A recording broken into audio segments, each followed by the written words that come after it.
I'll be honest, I did not expect the song to sound like that. It's it's still going. I'll be honest, I did not expect the song to sound like that. All right, no, we're not starting this. We're not starting. There we okay. There we go.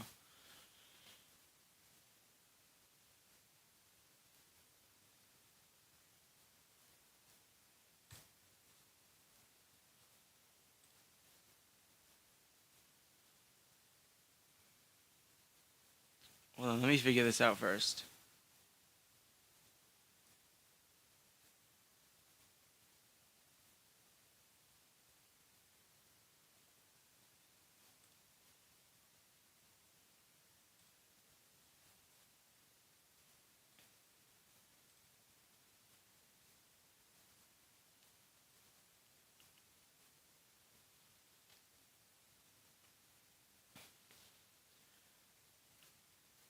All right, so hold on. Let me say something, and then I'm gonna mute myself.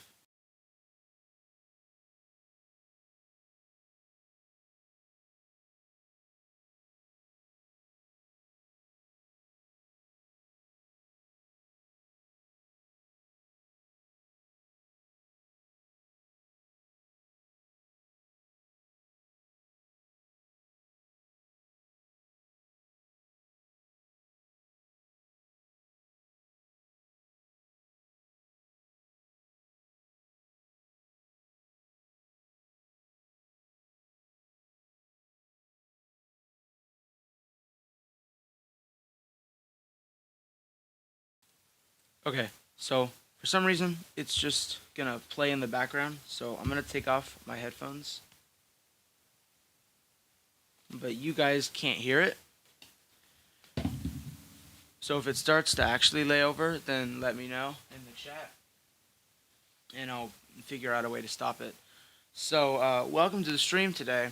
Um, Today we're going to be reading the book of Genesis in its entirety. Now, so I just got this new Bible translation. It's the NLT, and it comes in this little zipper pouch. It's so nice.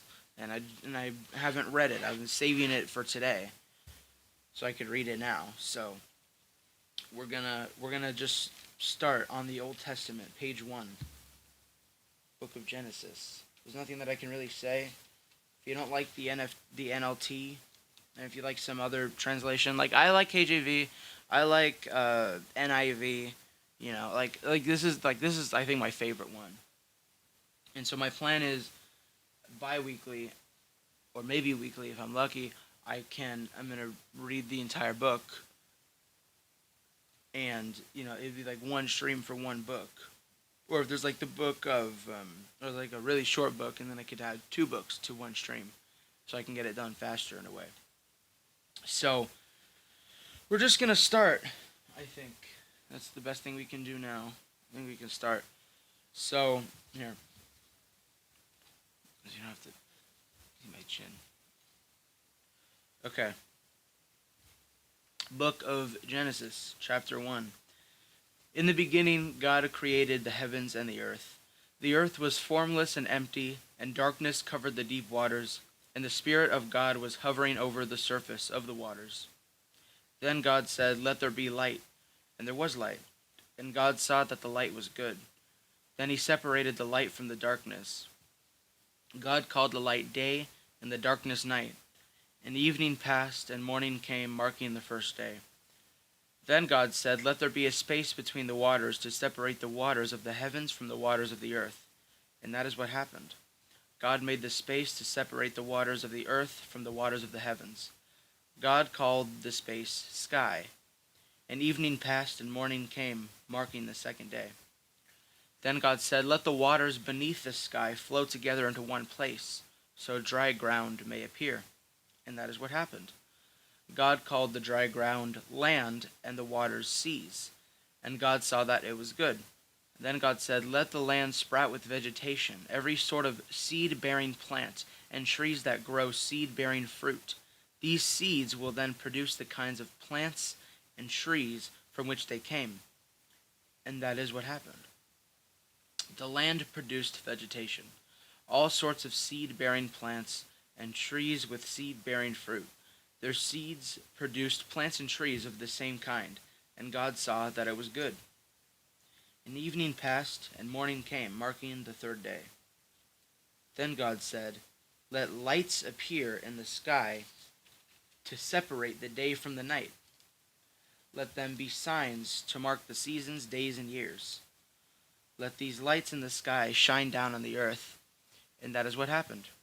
God made two great lights, the larger one to govern the day, and the smaller one to govern the night. He also made the stars. God set these lights in the sky to light the earth, to govern the day and night, and to separate the light from the darkness. And God saw that it was good. And evening passed, and morning came, marking the fourth day. Then God said, "Let the waters swarm with fish and other life. Let the skies be filled with birds of every kind." So God created great sea creatures and every living thing that scurries and swarms in the water, every sort of bird, each producing offspring of the same kind. And God saw that it was good. Then God blessed them, saying, "Be fruitful and multiply. Let the fish fill the sea, and let the birds multiply on the earth." And evening passed, and morning came, marking the fifth day. Then God said, "Let the earth produce every sort of animal, each producing offspring of the same kind, livestock, small animals that scurry along the ground, and wild animals." And that is what happened. God made all sorts of wild animals, livestock, and small animals, each able to produce offspring of the same kind. And God saw that it was good. Then God said, "Let us make human beings in our image, to be like us. They will reign over the fish in the sea, the birds in the sky, the livestock, all the wild animals on the earth, and the small animals that scurry along the ground." So God created human beings in his own image. In the image of God he created them. Male and female he created them. Then God blessed them and said, "Be fruitful and multiply. Fill the earth and govern it. Reign over the fish in the sea, the birds in the sky, and all the animals that scurry along the ground." Then God said, "Look, I have given you every seed-bearing plant throughout the earth, and all the fruit trees of your food. And I have given every green plant as food for all the wild animals and the birds in the sky, and the small animals that scurry along the ground, everything that has life." And that is what happened. Then God looked over all he had made, and he had saw it was very good. And evening passed, and morning came, marking the sixth day. So the creation of the heavens and earth and everything in them was completed.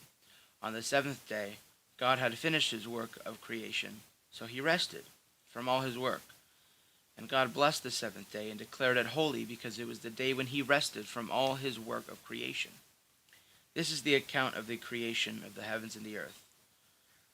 When the Lord God made the earth and the heavens, neither wild plants nor grains were growing on the earth, for the Lord God had not yet sent rain to water the earth, and there were no people to cultivate the soil. Instead, springs came up from the ground and watered all the land. Then the Lord God formed the man from the dust of the ground. He breathed the breath of life into the man's nostrils, and the man became a living person. Then the Lord God planted a garden in Eden in the east, and there he placed the man he had made. The Lord God made all sorts of trees grow up from the ground, trees that were beautiful, that produced delicious fruit. In the middle of the garden he placed the tree of life and the tree of knowledge of good and evil. A river flowed from the land of Eden, watering the garden and then dividing into 4 branches. The first branch, called the Pishon, flowed around the entire land of Havilah, where gold is found. And that gold of that land is exceptionally pure. Aromatic resin and onyx stone are also found there. The second branch, called the Gihon, flowed around the entire land of Cush. The third branch, called the Tigris, flowed east of the land of Assur. The fourth branch is called the Euphrates. The Lord God placed the man in the Garden of Eden to tend and watch over it. But the Lord God warned him, "You may freely eat the fruit of every tree in the garden, except the tree of the knowledge of good and evil. If you eat its fruit, you are sure to die." Then the Lord God said, "It is not good for the man to be alone. I will make a helper who is just right for him." So the Lord God formed from the ground all the wild animals and all the birds of the sky. He brought them to the man to see what he would call them. And the man chose a name for each one. He gave names to all the livestock, all the birds of the sky, and all the wild animals. But still there was no helper just right for him. So the Lord God caused the man to fall into a deep sleep. While the man slept, the Lord God took one of the man's ribs and closed up the opening. Then the Lord God made a woman from the rib, and he brought her to the man. "At last," the man exclaimed, "this one is bone from my bone, and flesh from my flesh. She will be called woman, because she was taken from man." This explains why a man leaves his father and mother and joined to his wife, and the two are united into one. Now the man and his wife were both naked, but they felt no shame. The serpent was shrewdest of all the wild animals the Lord God has made. One day he asked the woman, "Did God really say you must not eat the fruit from any trees in the garden?" "Of course we may eat fruit from the trees of the garden," the woman replied. "It's only the fruit from the tree in the middle of the garden that we are not allowed to eat. God said, 'You must not eat it or even touch it. If you do, you will die.'" "You won't die," the serpent replied to the woman. "God knows that your eyes will be opened as soon as you eat it, and you will be like God, knowing both good and evil." The woman was convinced. She saw that the tree was beautiful and its fruits looked delicious, and she wanted the wisdom it would give her. So she took some of the fruit and ate it. Then she gave some to her husband, who was with her, and he ate it too. At that moment, their eyes were opened, and they suddenly felt shame at their nakedness. So they sewed fig leaves together to cover themselves.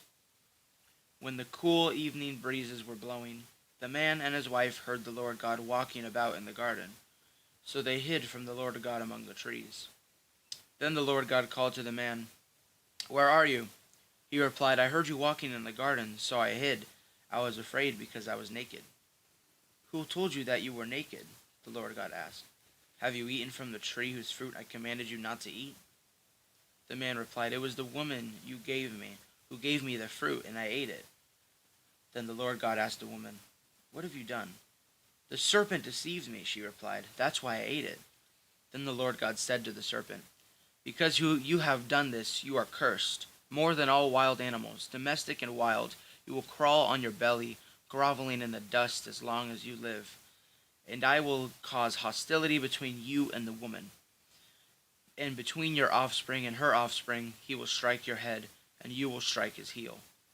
Then he said to the woman, "I will sharpen the pain of your pregnancy, and in pain you will give birth, and you will desire to control your husband because he will rule over you."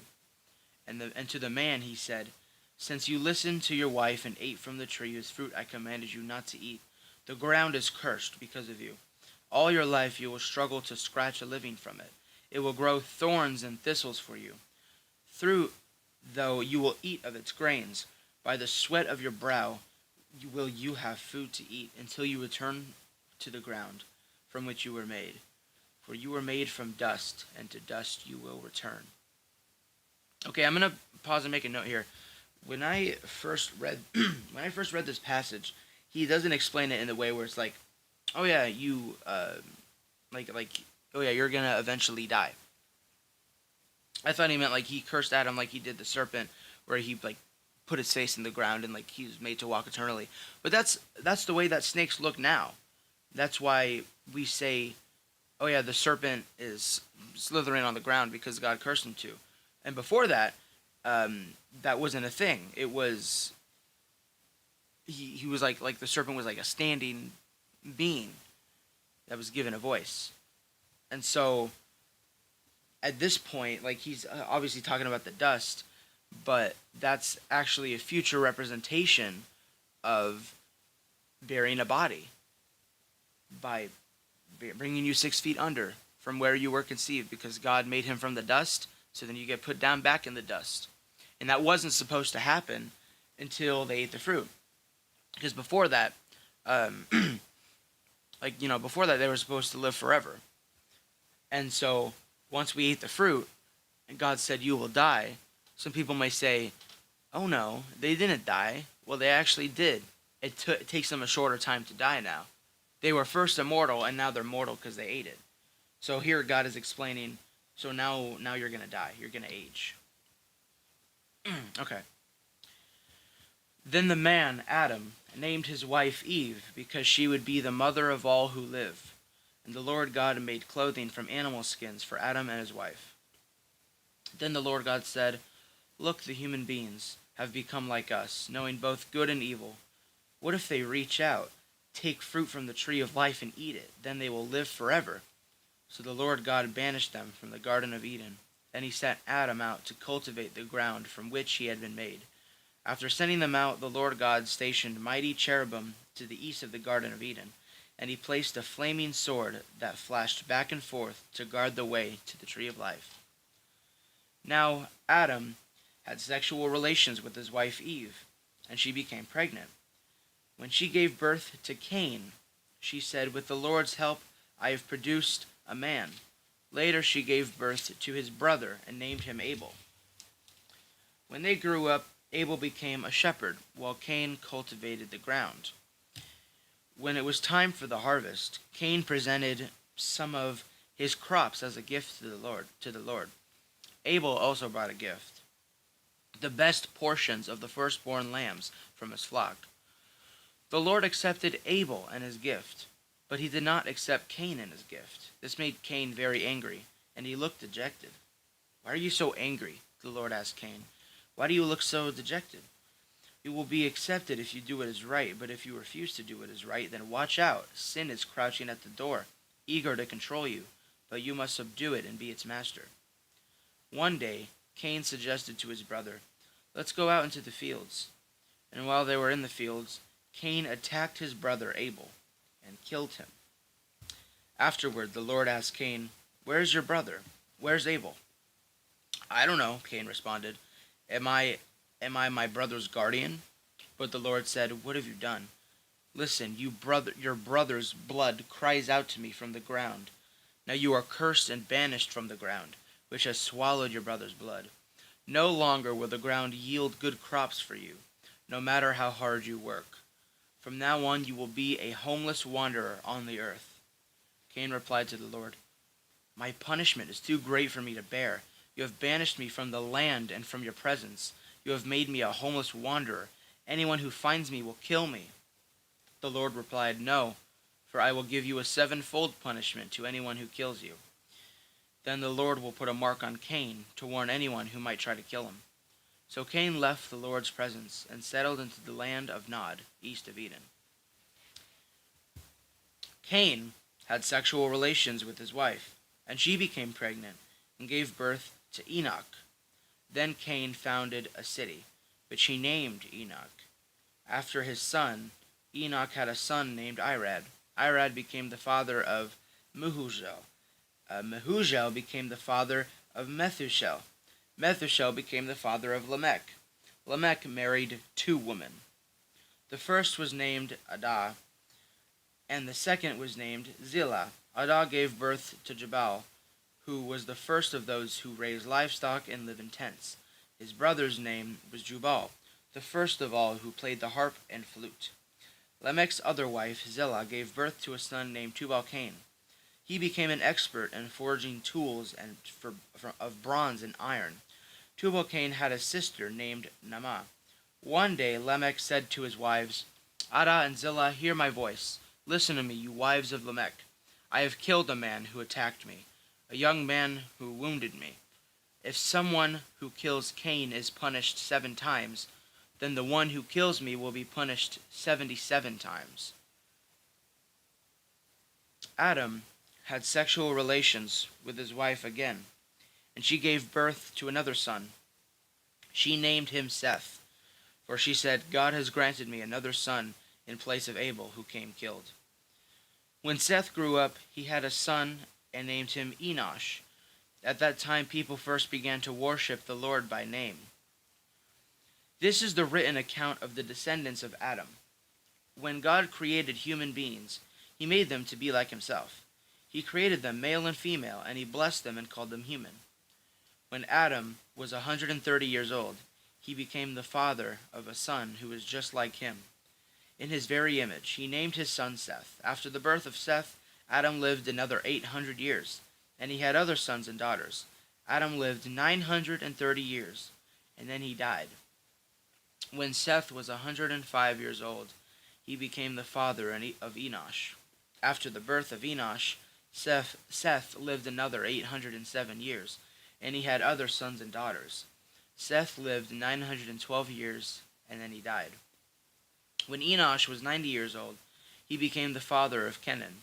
After the birth of Kenan, Enosh lived another 15 years, and he had other sons and daughters. Enosh lived 905 years, and then he died. When Kenan was 70 years old, he became the father of Mahalalel.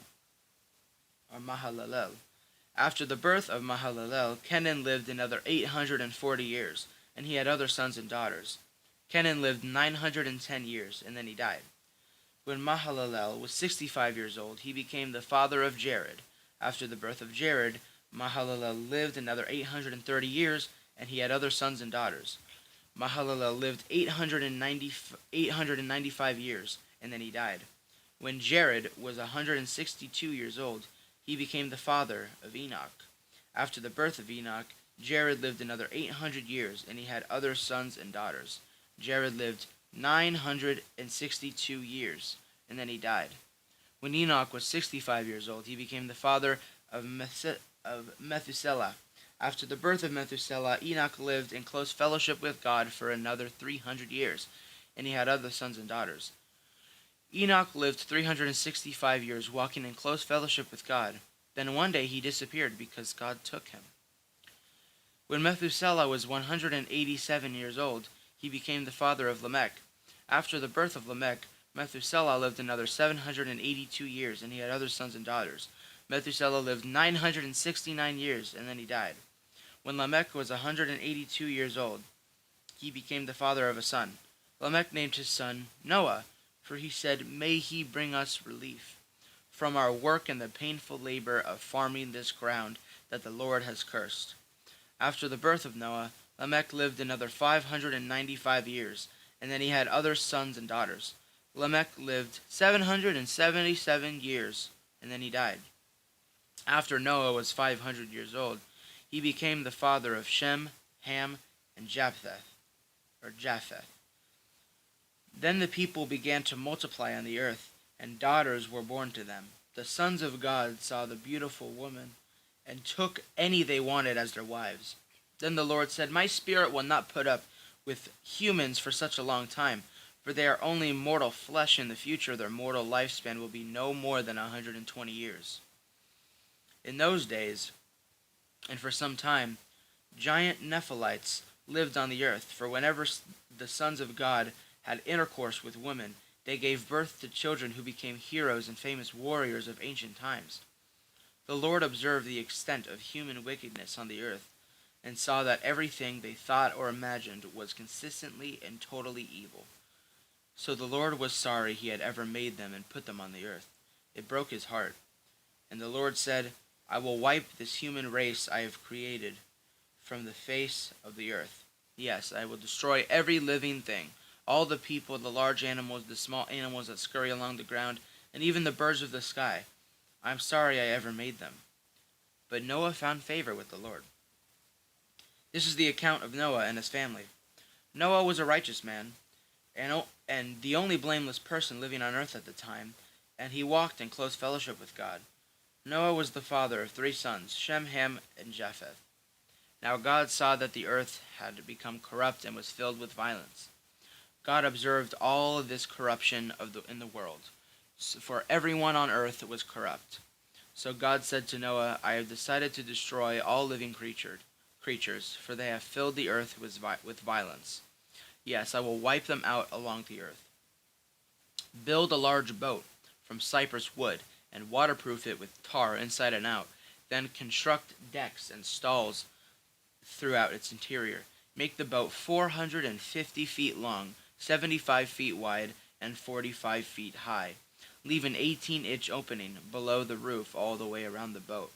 Put the door on the side and build 3 decks inside the boat, lower, middle, and upper.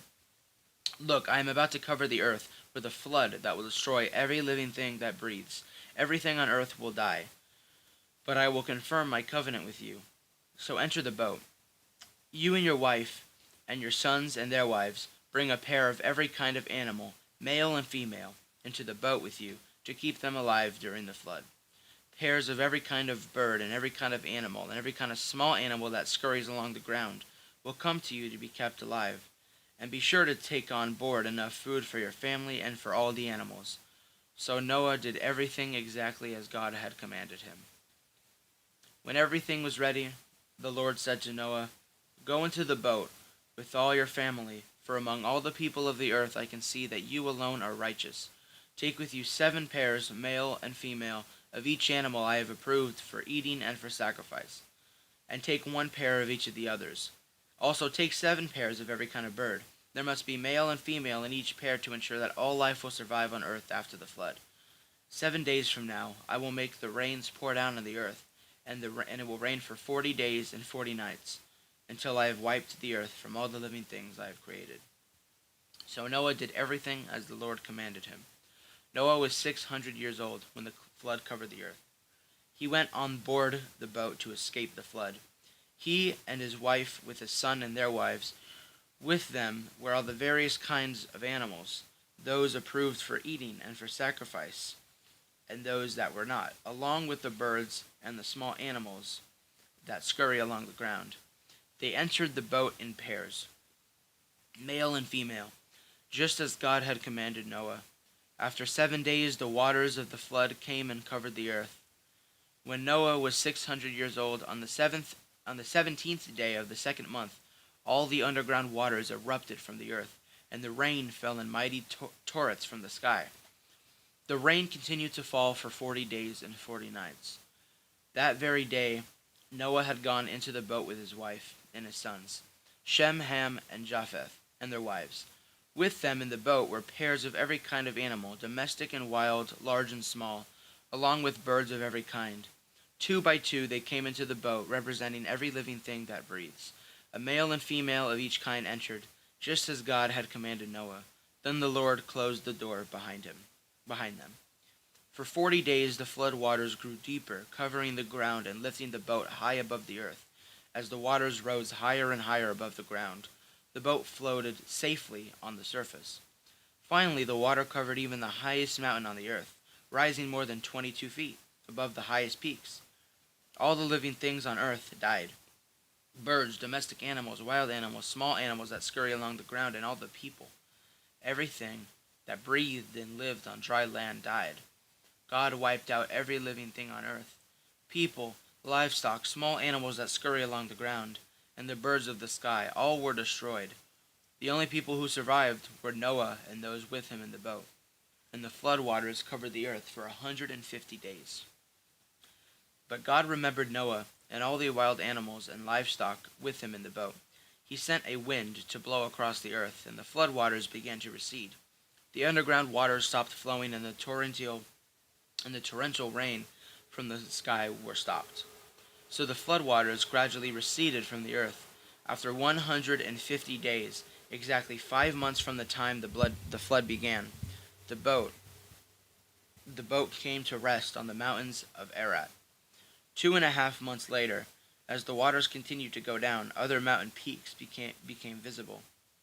After another 40 days, Noah opened the window he had made in the boat and released a raven. The bird flew back and forth until the flood waters on the earth had dried up. He also released a dove to see if the water had receded and it could find dry ground, but the dove could find no place to land because the water still covered the ground. So it returned to the boat, and Noah held out his hand and drew the dove back inside. After waiting another 7 days, Noah released the dove again.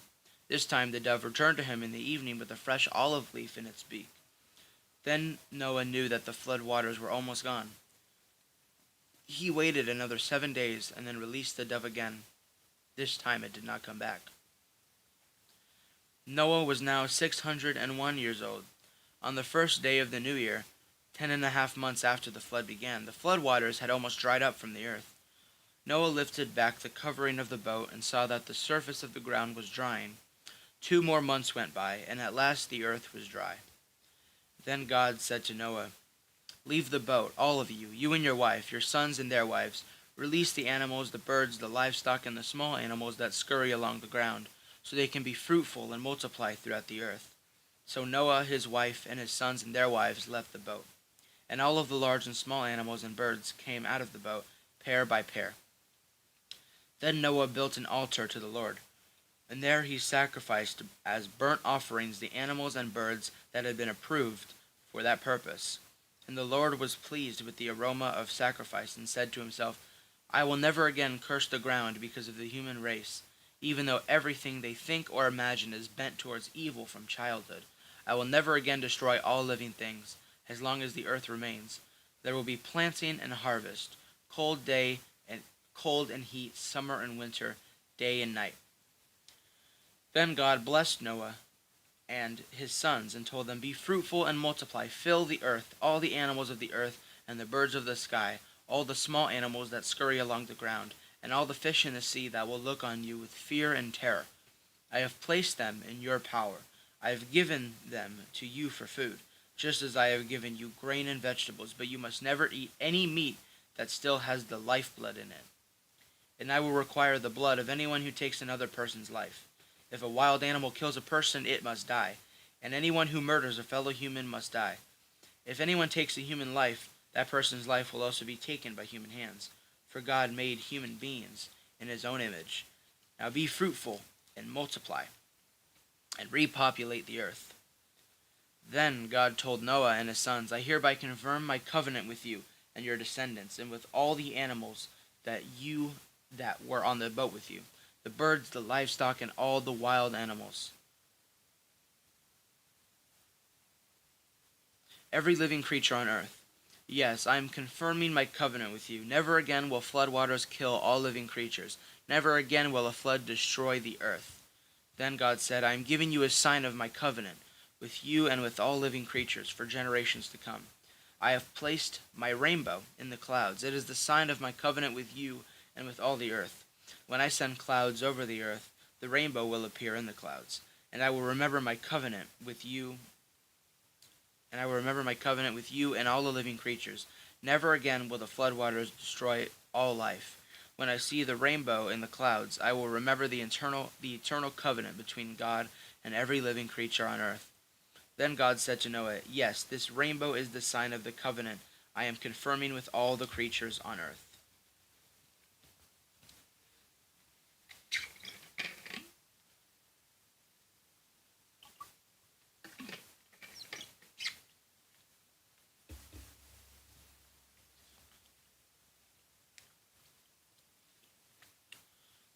The sons of Noah who came out of the boat with their father were Shem, Ham, and Japheth.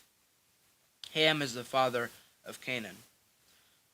From these three sons of Noah came all the people who now populate the earth.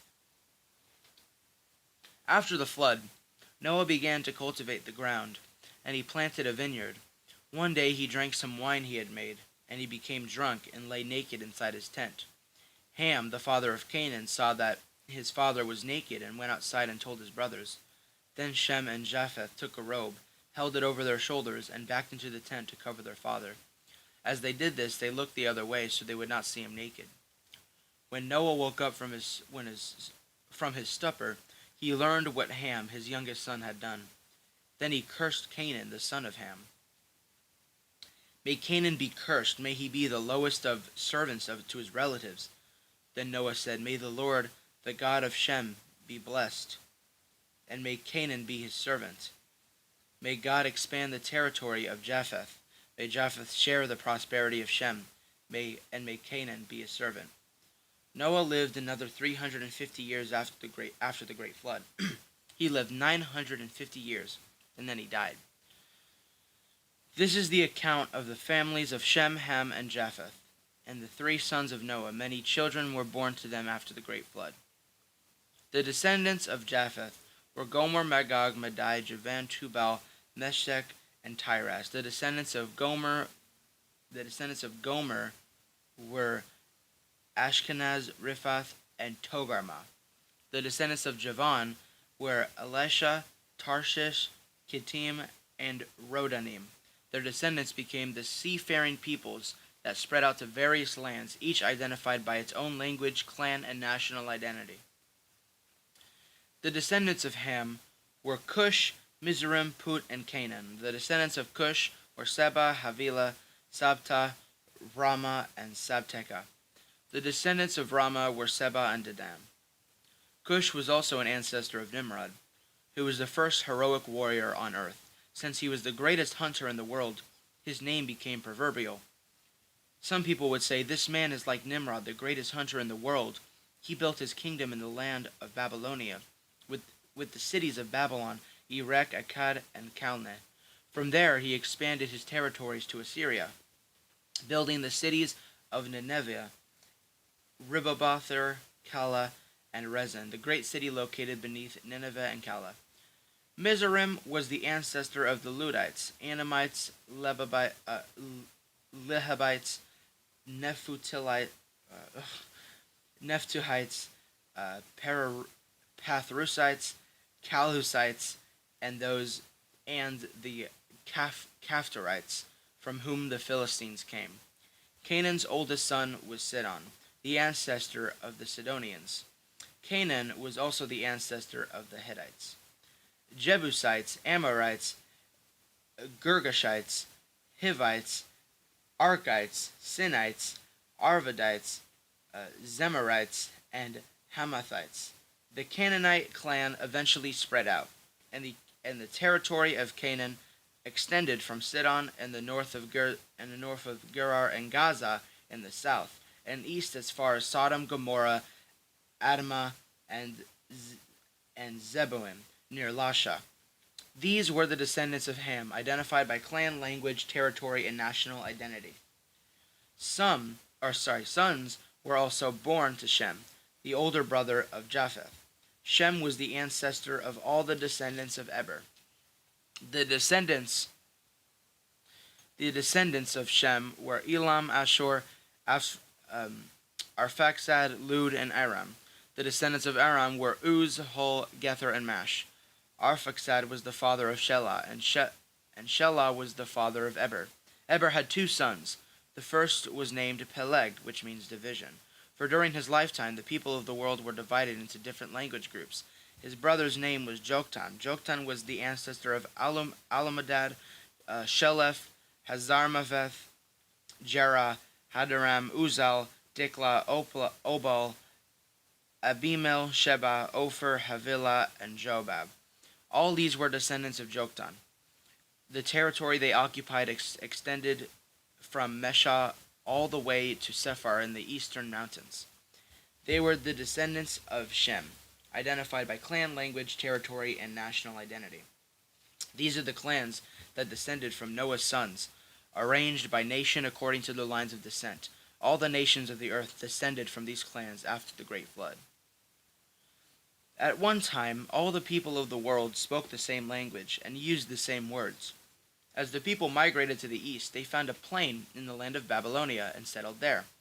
They began saying to each other, "Let's make bricks and harden them with fire." In this region, bricks were used instead of stone, and tar was used for mortar. Then they said, "Come, let's build a great city for ourselves, with a tower that reaches into the sky. This will make us famous and keep us from being scattered all over the world."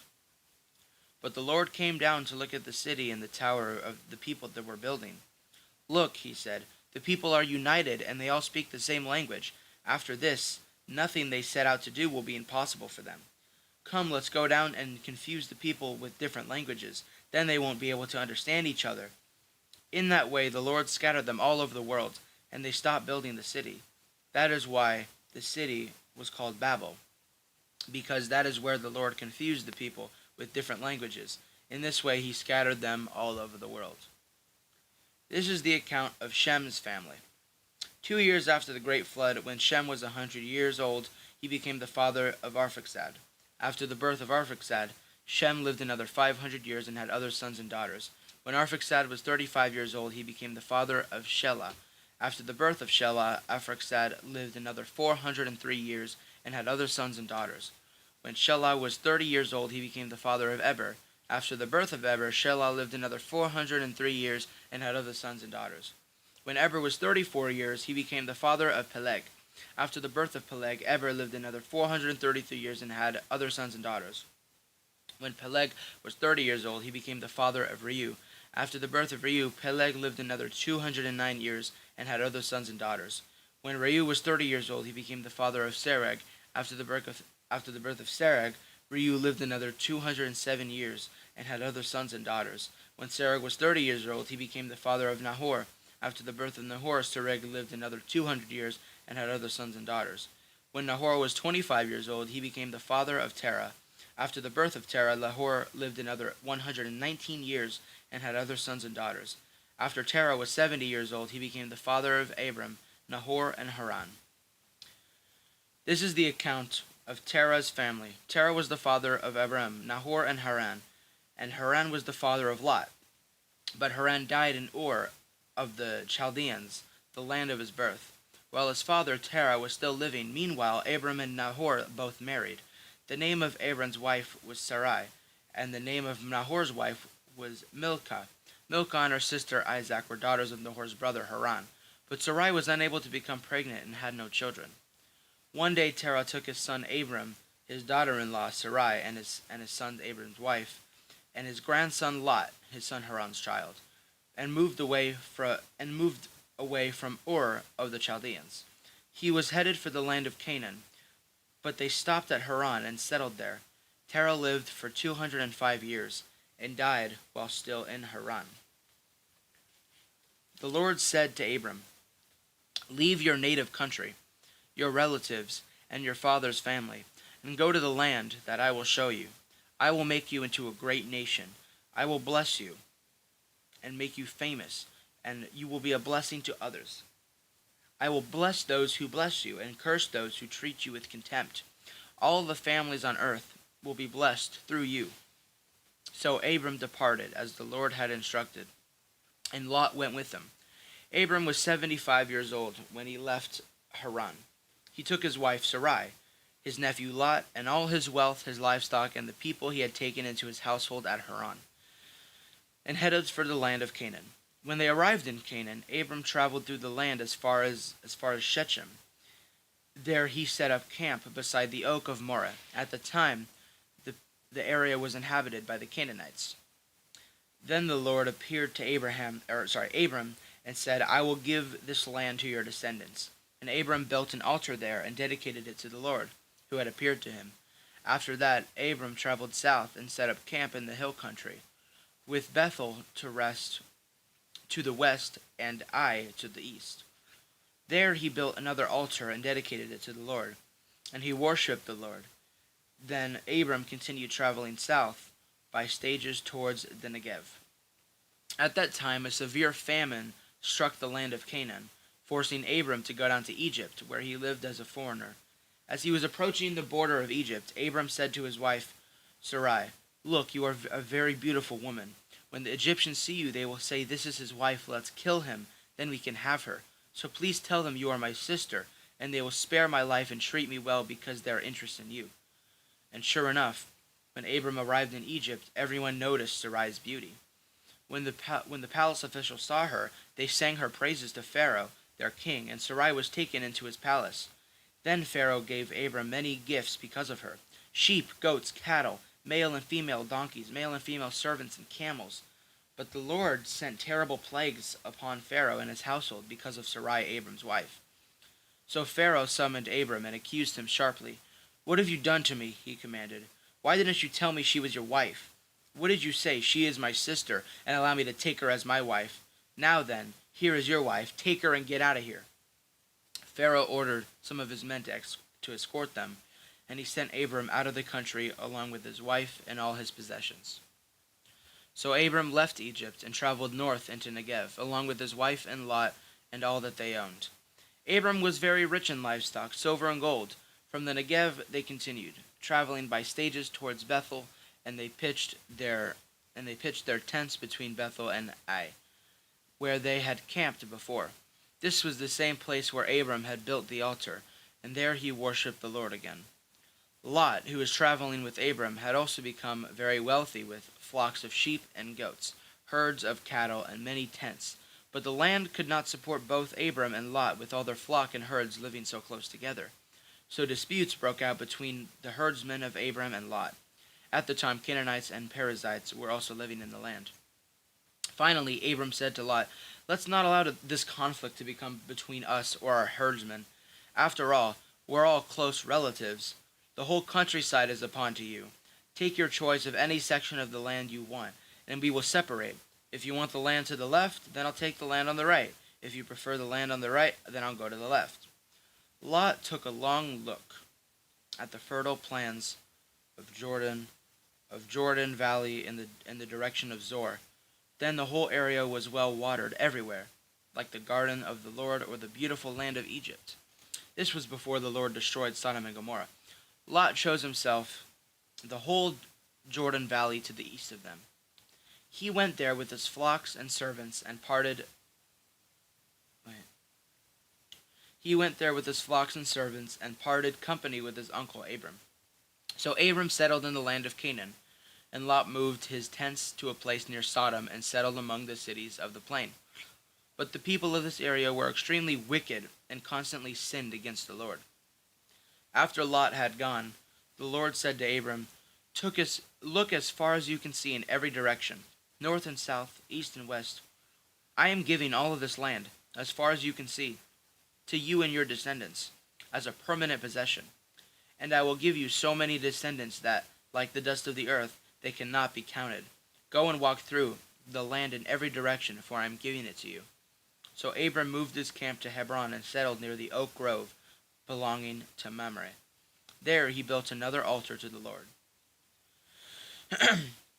About this time, war broke out in the region.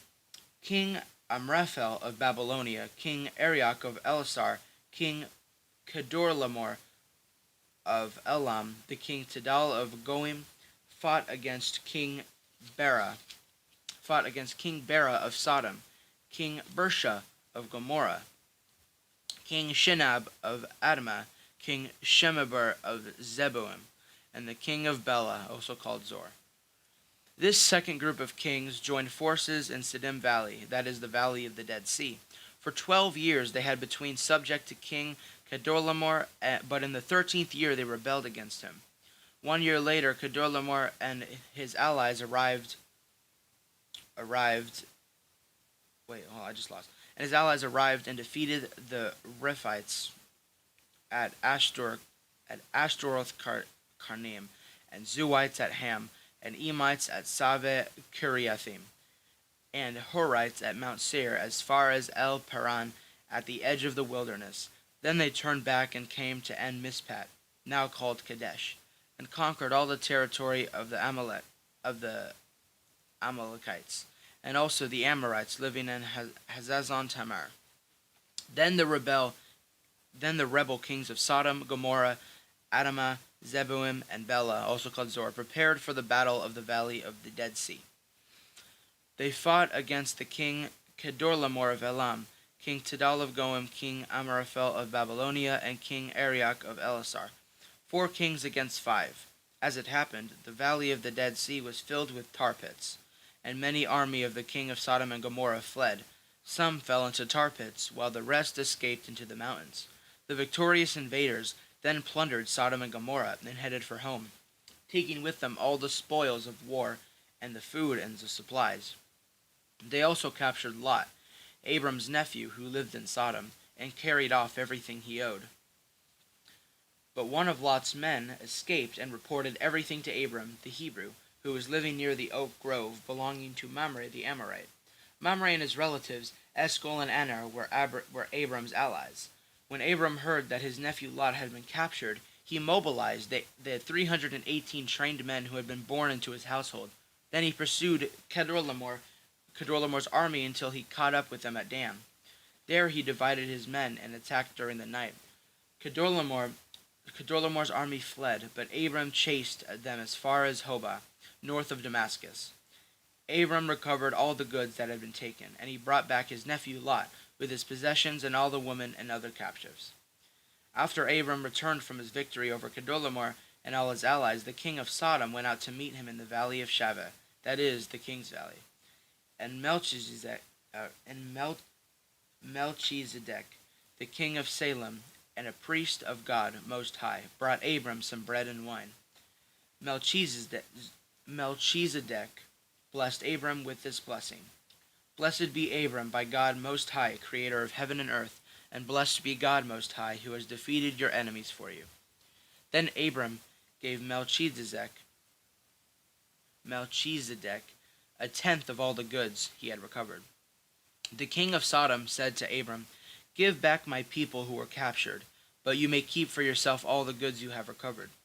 Abram replied to the king of Sodom, I solemnly swear to the Lord, God Most High, creator of heaven and earth, that I will not take so much as a single thread or sandal thong from what belongs to you. Otherwise, you might say, I am the one who made Abram rich. I will accept only what my young warriors have already eaten, and I request that you give a fair share of the goods to my allies, Anar, Eshel, and Mamre.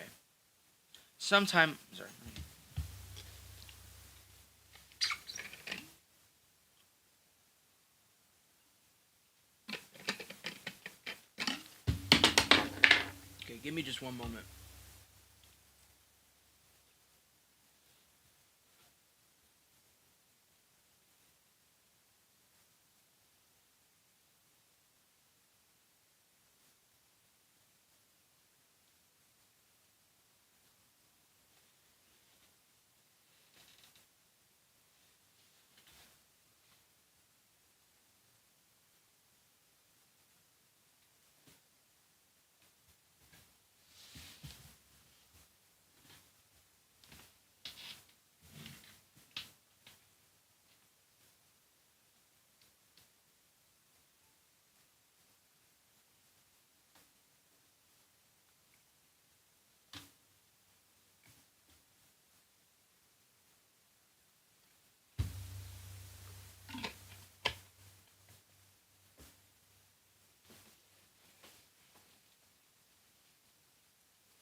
Okay. Let's pick up where we left off.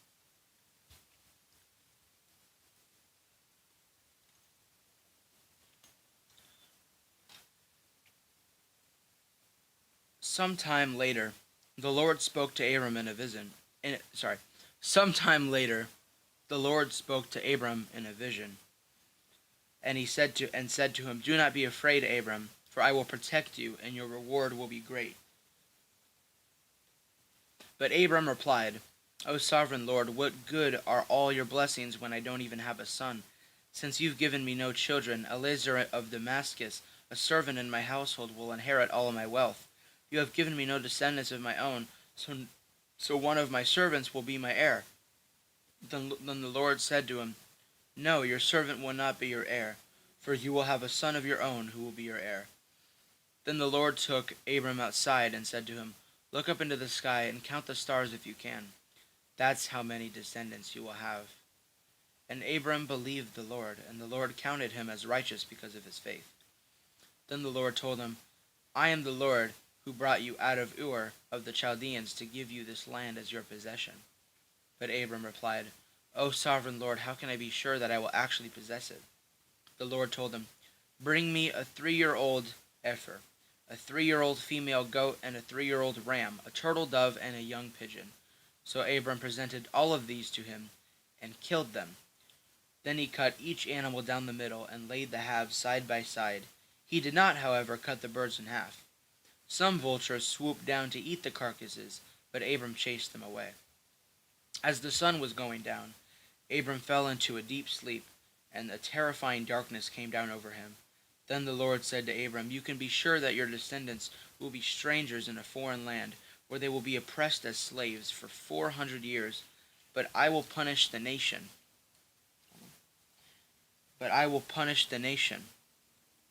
That enslaves them, and in the end they will come away from great wealth. They will come away with great wealth. As for you, you will die in peace and be buried at a ripe old age. After 4 generations, your descendants will return here to this land, for the sins of the Amorites do not yet warrant their destruction." After the sun went down and darkness fell, Abram saw that a smoking firepot and a flaming torch passed between the halves of the carcasses. So the Lord made a covenant with Abram that day, and said, "I have given this land to your descendants, all the way from the border of Egypt to the great Euphrates River, the land now occupied by the Kenites, Kenizzites, Kadamites, Hittites, Perizzites, Raphidites, Amorites, Canaanites, Girgashites, and Jebusites." Now Sarai, Abram's wife, had not been able to bear children for him, but she had an Egyptian servant named Hagar. So Sarai said to Abram, "The Lord has prevented me from having children. Go and sleep with my servant. Perhaps I can have children through her." And Abram agreed with Sarai's proposal. So Sarai, Abram's wife, took Hagar the Egyptian servant and gave her to Abram as a wife. This happened 10 years after Abram had settled in the land of Canaan. So Abram had sexual relations with Hagar, and she became pregnant. But when Hagar knew she was pregnant, she began to treat her mistress Sarai with contempt. Then Sarai said to Abram, "This is all your fault. I put my servant into your arms, but now that she's pregnant, she treats me with contempt. The Lord will show me who's wrong, you or me."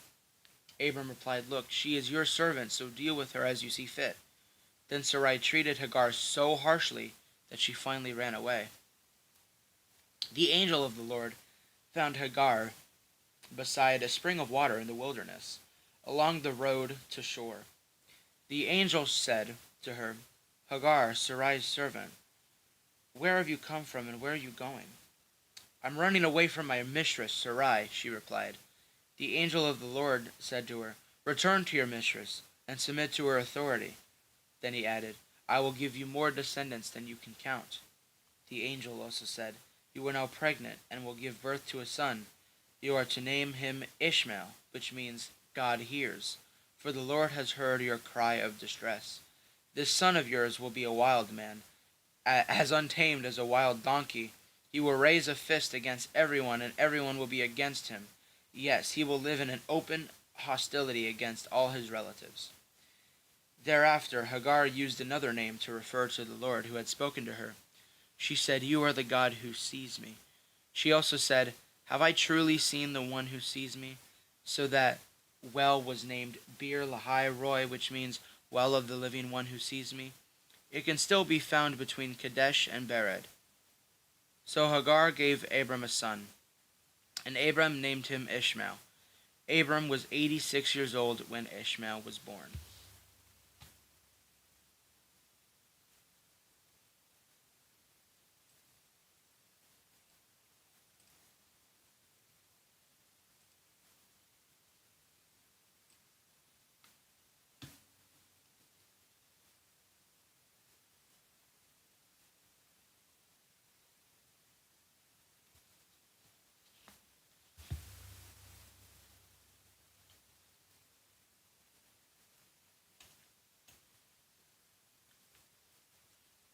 When Abram was 99 years old, the Lord appeared to him and said, "I am El Shaddai, God Almighty.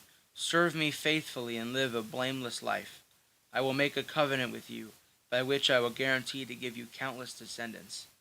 At this, Abram fell face down on the ground. Then God said to him, "This is my covenant with you. I will make you the father of a multitude of nations. What's more, I am changing your name. It will no longer be Abram. Instead, you will be called Abraham, for you will be the father of many nations. I will make you extremely fruitful. Your descendants will become many nations, and kings will be among them. I will confirm my covenant with you and your descendants after you from generation to generation. This is the everlasting covenant. I will always be your God and the God of your descendants after you. And I will give the entire land of Canaan, where you now live as a foreigner, to you and your descendants. It will be their possession forever, and I will be their God." Then God said to Abraham, "Your responsibility is to obey the terms of the covenant. You and all your descendants have this continual responsibility. This is the covenant that you and your descendants must keep. Each male among you must be circumcised. You must cut off the flesh of your foreskin as a sign of the covenant between me and you. From generation to generation, every male child must be circumcised on the 8th day after his birth. This applies not only to the members of your family, but also to the servants born in your household, and the foreign-born servants whom you have purchased. All must be circumcised. Your bodies will bear the mark of my everlasting covenant. Any male who fails to be circumcised will be cut off from the covenant family for breaking the covenant. Then God said to Abraham regarding Sarai, your wife, her name will no longer be Sarai. From now on, her name will be Sarah, and I will bless her and give you a son from her. Yes, I will bless her richly, and she will become the mother of many nations. Kings of nations will be among her descendants. Then Abraham bowed down to the ground, but he laughed to himself in disbelief. How could I become a father at the age of 100, he thought, and how could Sarah have a baby when she was 90 years old? So Abraham said to God, May Ishmael live under your special blessing. But God replied, No, Sarah, your wife, will give birth to a son for you. You will name him Isaac, and I will confirm my covenant with him and his descendants as an everlasting covenant. As for Ishmael, I will bless him also, just as you have asked. I will make him extremely fruitful and multiply his descendants. He will become the father of 12 princes, but I will make him a great nation. But my covenant will be confirmed with Isaac, who will be born to you and Sarah about this time next year. When God had finished speaking, he left Abraham. On that very day, Abraham took his son Ishmael and every male in his household, including those born there and those he had bought. Then he circumcised them, cutting off their foreskins, just as God had told him. Abraham was 99 years old when he was circumcised, and Ishmael, his son, was 13. Both Abraham and his son, Ishmael, were circumcised on that same day, along with all the other men and boys of the household. Wherever they were born there or bought as servants, all were circumcised with him. The Lord appeared again to Abraham near the oak grove belonging to Mamre. One day Abraham was sitting at the entrance to his tent during the hottest part of the day. He looked up and noticed 3 men standing nearby. When he saw them, he ran to meet them and welcomed them, bowing low to the ground. My lord, he said, if it pleases you, stop here for a while. Rest in the shade of this tree while water is brought to wash your feet. And since you've honored your servant with this visit, let me prepare some food to refresh you before you continue on your journey. All right, they said, do as you have said. So Abraham ran back to the tent and said to Sarah, Hurry! Get 3 large measures of your best flour, knead it into dough, and bake some bread.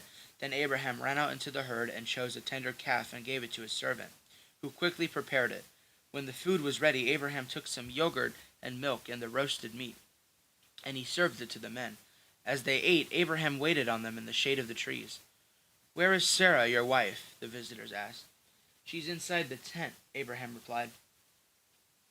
Then one of them said, I will return to you about this time next year, and your wife Sarah will have a son. Sarah was listening to this conversation from the tent. Abraham and Sarah were both very old by this time, and Sarah was long past the age of having children. So she laughed silently to herself and said, How could a worn-out woman like me enjoy such pleasure, especially when my master, my husband, is also so old? Then the Lord said to Abraham, Why did Sarah laugh? Why did she say, Can an old woman like me have a baby? Is anything too hard for the Lord? I will return about this time next year, and Sarah will have a son. Sarah was afraid, so she denied it, saying, I didn't laugh. But the Lord said, No, you did laugh. Then the men got up from their meal and looked out toward Sodom as they left. Abraham went with them to send them on their way. Should I hide my plan from Abraham? The Lord asked. For Abraham will definitely become a great and mighty nation, and all the nations of the earth will be blessed through him. I have singled him out so that he will direct his sons and their families to keep the way of the Lord by doing what is right and just. Then I will do for Abraham all that I have promised. So the Lord told Abraham, I have heard a great outcry from Sodom and Gomorrah, because their sin is so flagrant. I am going down to see if their actions are as wicked as I have heard. If not, I want to know. The other men turned and headed toward Sodom, but the Lord remained with Abraham. Abraham approached him and said, "Will you sweep away both the righteous and the wicked? Suppose you find 50 righteous people living there in the city. Will you sweep it away and not spare it for their sakes? Surely you wouldn't do such a thing, destroying the righteous along with the wicked? Why would you be treating the righteous and the wicked exactly the same? Surely you wouldn't do that. Should not the judge of all the earth do what is right?" And the Lord replied, "If I find 50 righteous people in Sodom, I will spare the entire city for their sake." Then Abraham spoke.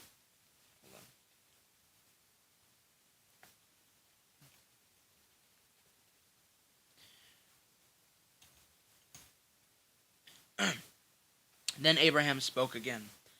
"Since I have begun, let me speak further to my Lord, even though I am but dust and ashes. Suppose there are only 45 righteous people rather than 50. Will you destroy the whole city for lack of 5? And the Lord said, "I will not destroy it if I find 45 righteous people there." Then Abraham pressed his request further. "Suppose there are only 40? And the Lord replied, "I will not destroy it for the sake of 40. "Please don't be angry, my Lord," Abraham pleaded. "Let me speak. Suppose only 30 righteous people are found." And the Lord replied, "I will not destroy it if I find 30. Then Abraham said, "Since I have dared to speak to the Lord, let me continue. Suppose there are only 20. The Lord replied, "Then I will not destroy it for the sake of the 20. Finally Abraham said, "Lord, please don't be angry with me if I speak one more time. Suppose only 10 are found there." Then the Lord replied, "Then I will not destroy it for the sake of the 10. When the Lord had finished his conversation with Abraham, he went on his way, and Abraham returned to his tent. That evening the 2 angels came to the entrance of the city of Sodom. Lot was sitting there, and when he saw them, he stood up to meet them. Then he welcomed them and bowed with his face to the ground. "My lords," he said, come to my home to wash your feet and be my guests for the night. You may then get up early in the morning and be on your way again." "Oh no," they replied. "We'll just spend the night out here in the city square." But Lot insisted, so at last they went home with him. Lot prepared a feast for them, complete with fresh bread made without yeast, and they ate. But before they retired for the night, all the men of Sodom, young and old, came from all over the city and surrounded the house. They shouted to Lot, "Where are the men you came to spend the night with you? Bring them out so we can have sex with them." So Lot stepped outside to talk to them, shutting the door behind him. "Please, my brothers," he begged, "don't do such a wicked thing. Look, I have 2 virgin daughters. Let me bring them out to you, so you can do with them as you wish. But please leave these men alone, for they are my guests, and they are under my protection." "Stand back," they shouted. "This fellow came to them as an outsider, and now he's acting like our judge. We'll treat you far worse than those other men." Wait, sorry, hold on. I'm going to start that over. "Stand back," they shouted. "This fellow came to town as an outsider, and now he's acting like our judge. We'll treat you far worse than those other men." And they lunged toward Lot to break down the door. But the 2 angels reached out, pulled Lot into the house, and bolted the door. Then they blinded all the men, young and old, who were at the door of the house, so they gave up trying to get inside. Meanwhile, the angels questioned Lot. "Do you have any other relatives here in the city?" they asked. "Get them out of this place. Your sons-in-law, sons, daughters, or anyone else, for we are about to destroy the city completely. The outcry against this place is so great that it has reached the Lord, and he has sent us to destroy it." So Lot rushed out to tell his daughter's fiancé, "Quick, quick, get out of the city. The Lord is about to destroy it." But the young men thought he was only joking. At dawn the next morning the angels became insistent. "Hurry," they said to Lot. "Take your wife and your 2 daughters who are here. Get out right now, or you will be swept away in the destruction of the city." When Lot still hesitated, the angel seized his hand and the hands of his wife and 2 daughters and rushed them to the safety outside the city, for the Lord was merciful. When they were safely out of the city, one of the angels ordered, "Run for your lives, and don't look back or stop anywhere in the valley. Escape the mountains, or you will be swept away." "Oh no, my lord," Lot begged. "You have been so gracious to me and saved my life, and you have shown such great kindness. But I cannot go up to the mountains. Disaster would catch up to me there, and I would soon die. See, there is a small village nearby. Please let me go there instead. Don't you see how small it is? Then my life will be saved." "All right," the angel said. I will grant your request. I will not destroy the little village. But hurry, escape to it, for I can do nothing until you arrive there." This explains why that village was known as Zor, which means little place.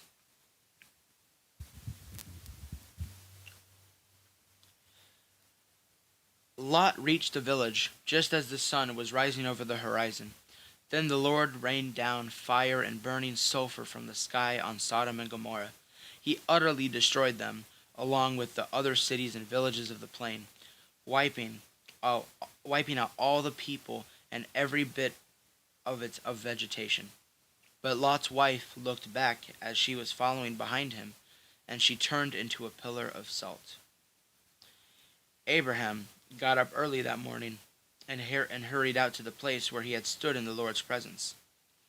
He looked out across the plain towards Sodom and Gomorrah and watched as columns of smoke from the cities like smoke from a furnace. But God had listened to Abraham's request and kept Lot safe, removing him from the disaster that engulfed the cities on the plain.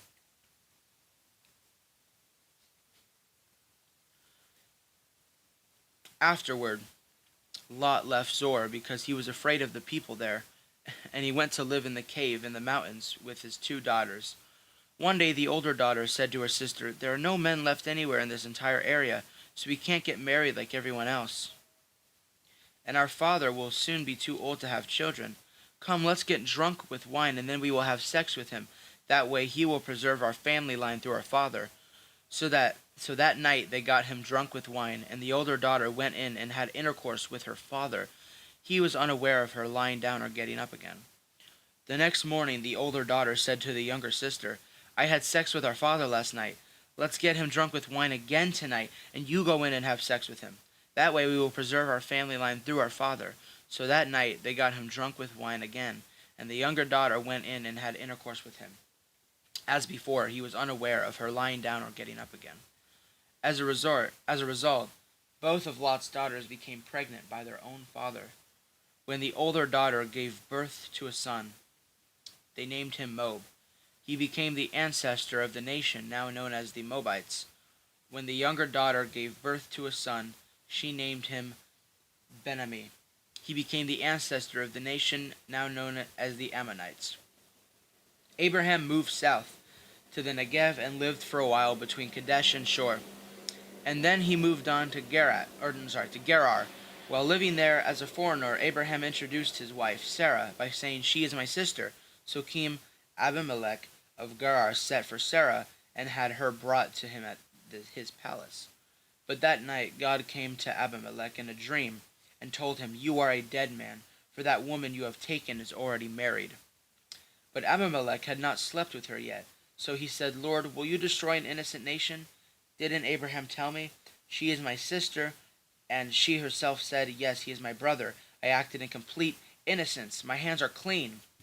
In the dream, God responded, "Yes, I know you are innocent. That's why I have kept you from sinning against me, and why I did not let you touch her. Now return the woman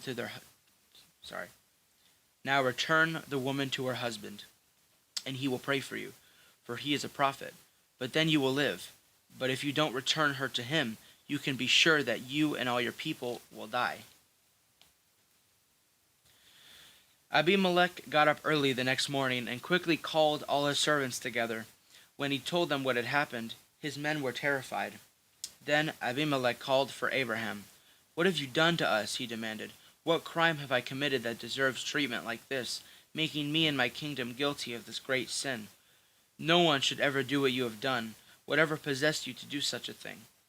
Abraham replied, I thought this is a godless place. They will want my wife and will kill me to get her. And she is really my sister, for we both have the same father but different mothers, and I married her. When God called me to leave This is still his dialogue. "When God called me to leave my father's home and to travel from place to place, I told her, 'Do me a favor, wherever you are, go tell the people that I am your brother.' When Abimelech took some of his sheep and goats, cattle and male and female servants, and he presented them to Abraham. He also returned his wife Sarah to him. Then Abimelech said, 'Look over my land and choose any place where you would like to live.' And he said to Sarah, 'Look, I am giving your brother 1,000 pieces of silver, in the presence of all these witnesses. This is to compensate you for any wrong I may have done to you. This will settle any claim against me, and your reputation is cleared." Then Abraham prayed to God, and God healed Abimelech, his wife, and his female servants, so they could have children. For the Lord had caused all the women to be infertile because of what happened to Abraham's wife, Sarah.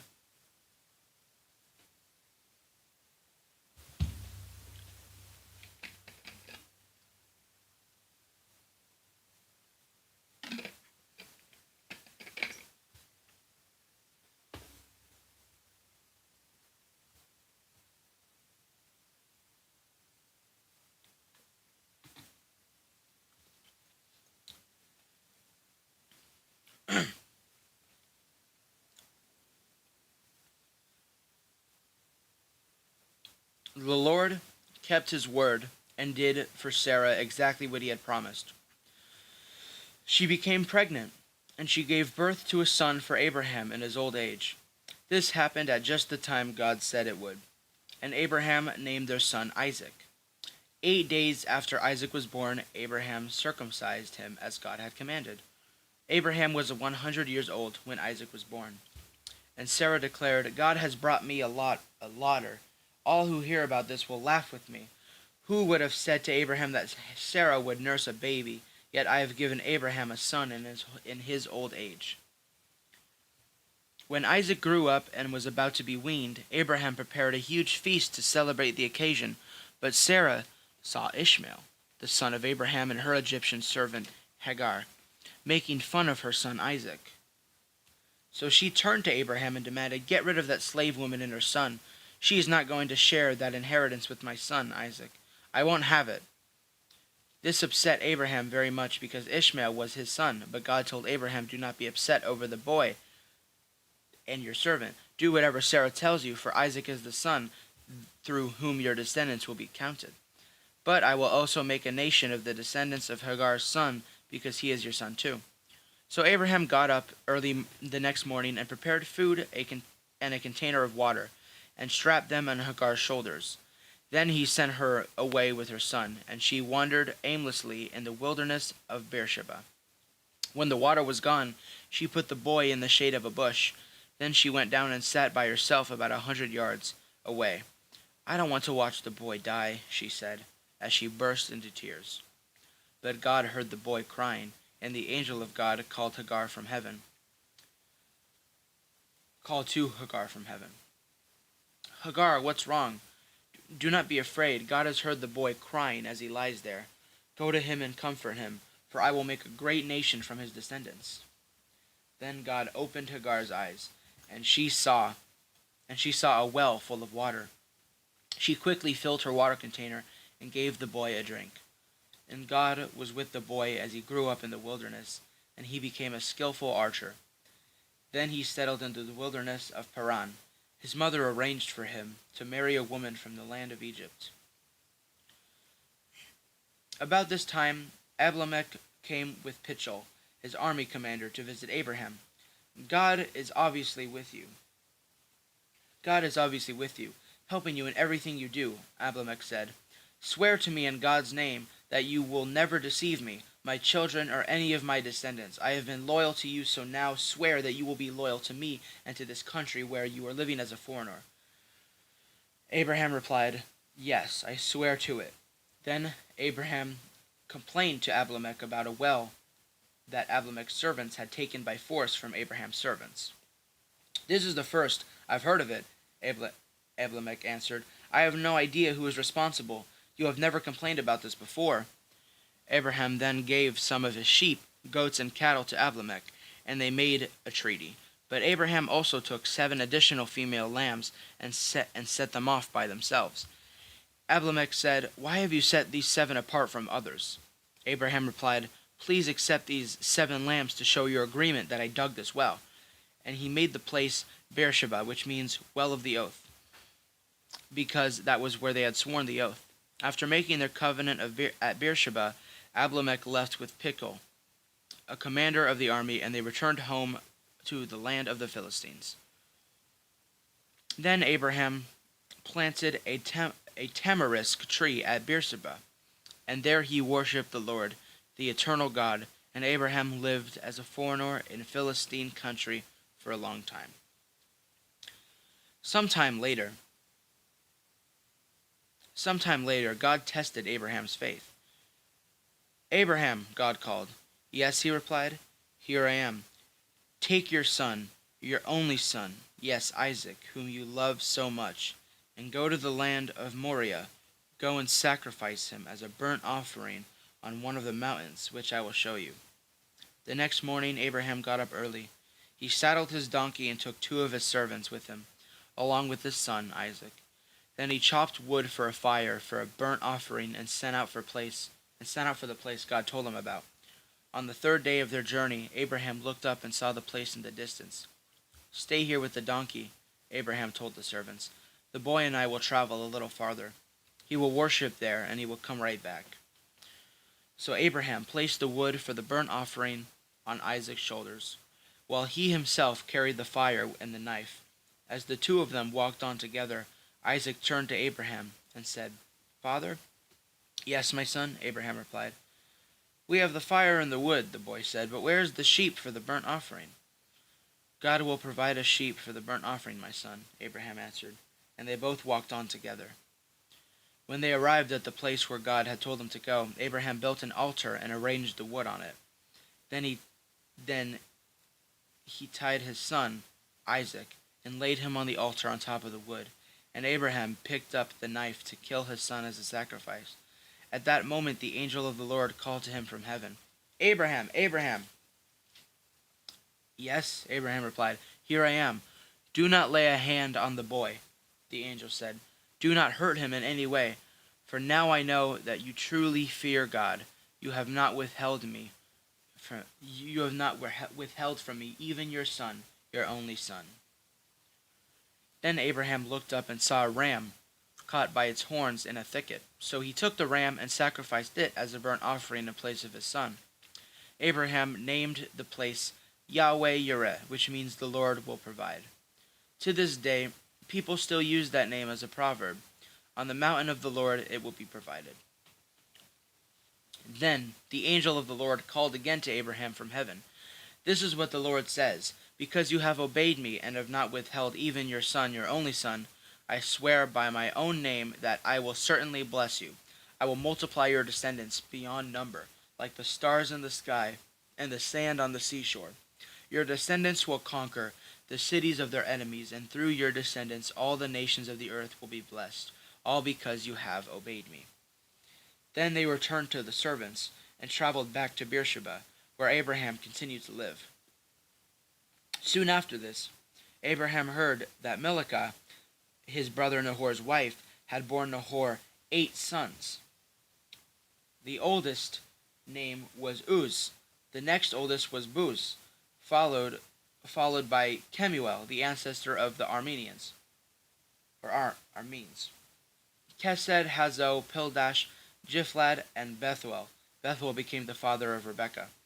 In addition to these 8 sons from Milcah, Nahor had 4 other children from his concubine Reumah. Their names were Tebah, Gaham, Tahash, and Makkah. When Sarah was 127 years old, she died at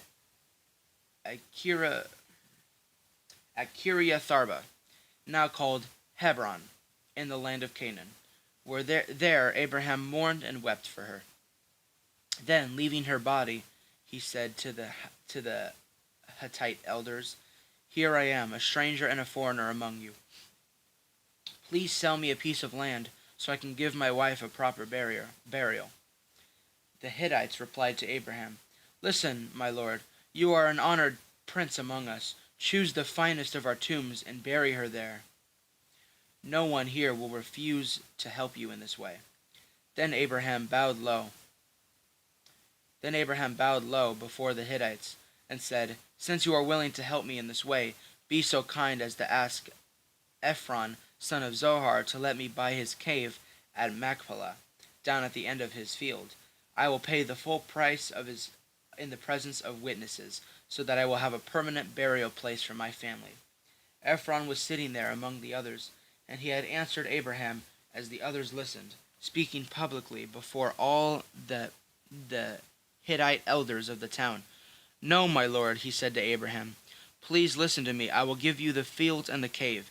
Here, in the presence of my people, I give it to you. Go and bury your dead."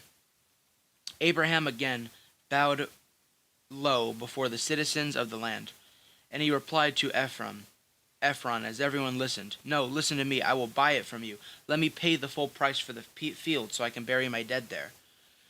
Ephron answered Abraham, "My lord, please listen to me. This land is worth 400 pieces of silver.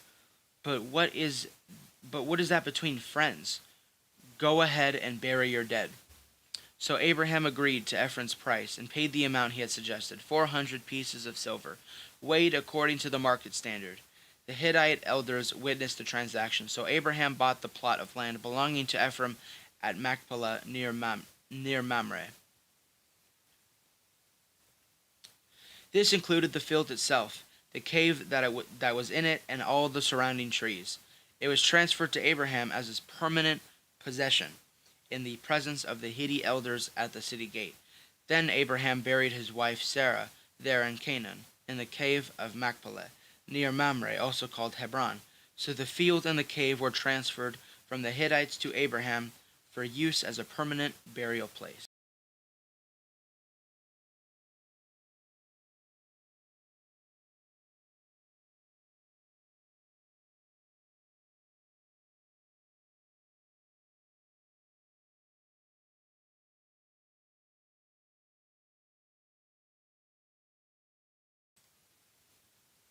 Okay.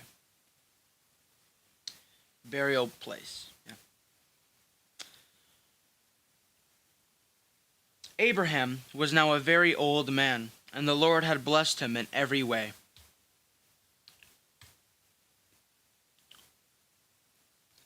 One day Abraham said to his oldest servant, the man in charge of his household, "Take an oath by putting your hand under my thigh. Swear by the Lord, the God of heaven and earth, that you will not allow my son to marry one of these local Canaanite women. Go instead to my homeland, to my relatives, and find a wife there for my son Isaac." The servant asked, "But what if I can't find a young woman who is willing to travel so far from home? Where should I then take Isaac there to live among your relatives in the land you came from?" "No," Abraham responded. "Be careful never to take my son there, for the Lord, the God of heaven, who took me from my father's house and my native land, solemnly promised to give this land to my descendants. He will send his angels ahead of you, and he will see to it that you find a wife there for my son. If she is unwilling to come back with you, then you are free from this oath of mine. But under no circumstances are you to take my son there." So the servant took an oath by putting his hand under the thigh of his master, Abraham. He swore to follow Abraham's instructions. Then he loaded 10 of Abraham's camels with all kinds of expensive gifts from his master, and he traveled to distant Armanaharim. There he went to the town where Abraham's brother Nahor had settled. He made the camels kneel beside a well just outside of town. It was evening, and the women were coming out to draw water. "O Lord, God of my master Abraham," he prayed, "please give me success today and show unfailing love to my master Abraham. See, I am standing here beside the spring, and the young women of the town are coming out to draw water. This is my request. I will ask one of them, 'Please give me a drink from your jug.' If she says yes, have a drink from your jug. If she says yes, have a drink, and I will water your camels too. Let her be the one you have selected as Isaac's wife. This is how I will know that you have shown unfailing love to my master." Before he had finished praying, he saw a young woman named Rebekah coming out with her water jug on her shoulder. She was the daughter of Bethuel, who was the son of Abraham's brother Nahor and his wife Milcah. Rebekah was very beautiful and old enough to be married, but she was still a virgin.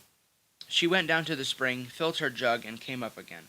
Running over to her, the servant said, "Please give me a little drink of water from your jug." "Yes, my lord," she answered. "Have a drink," and she quickly lowered her jug from her shoulder and gave him a drink. When she had given him a drink, she said, "I'll draw water for your camels too, until they have enough to drink. So she quickly emptied her jug into the watering trough and ran back to the well to draw water for all his camels. The servant watched her in silence, wondering whether or not the Lord had given him success in his mission. Then at last, when the camels had finished drinking, he took out the gold ring for her nose and 2 large gold bracelets for her wrists. "Whose daughter are you?" he asked, "and please tell me, would your father have any room to put us up for the night?" "I am the daughter of Bethuel," she replied. "My grandparents are Nahor and Milcah. Yes, we have plenty of straw and feed for the camels, and we have room for guests."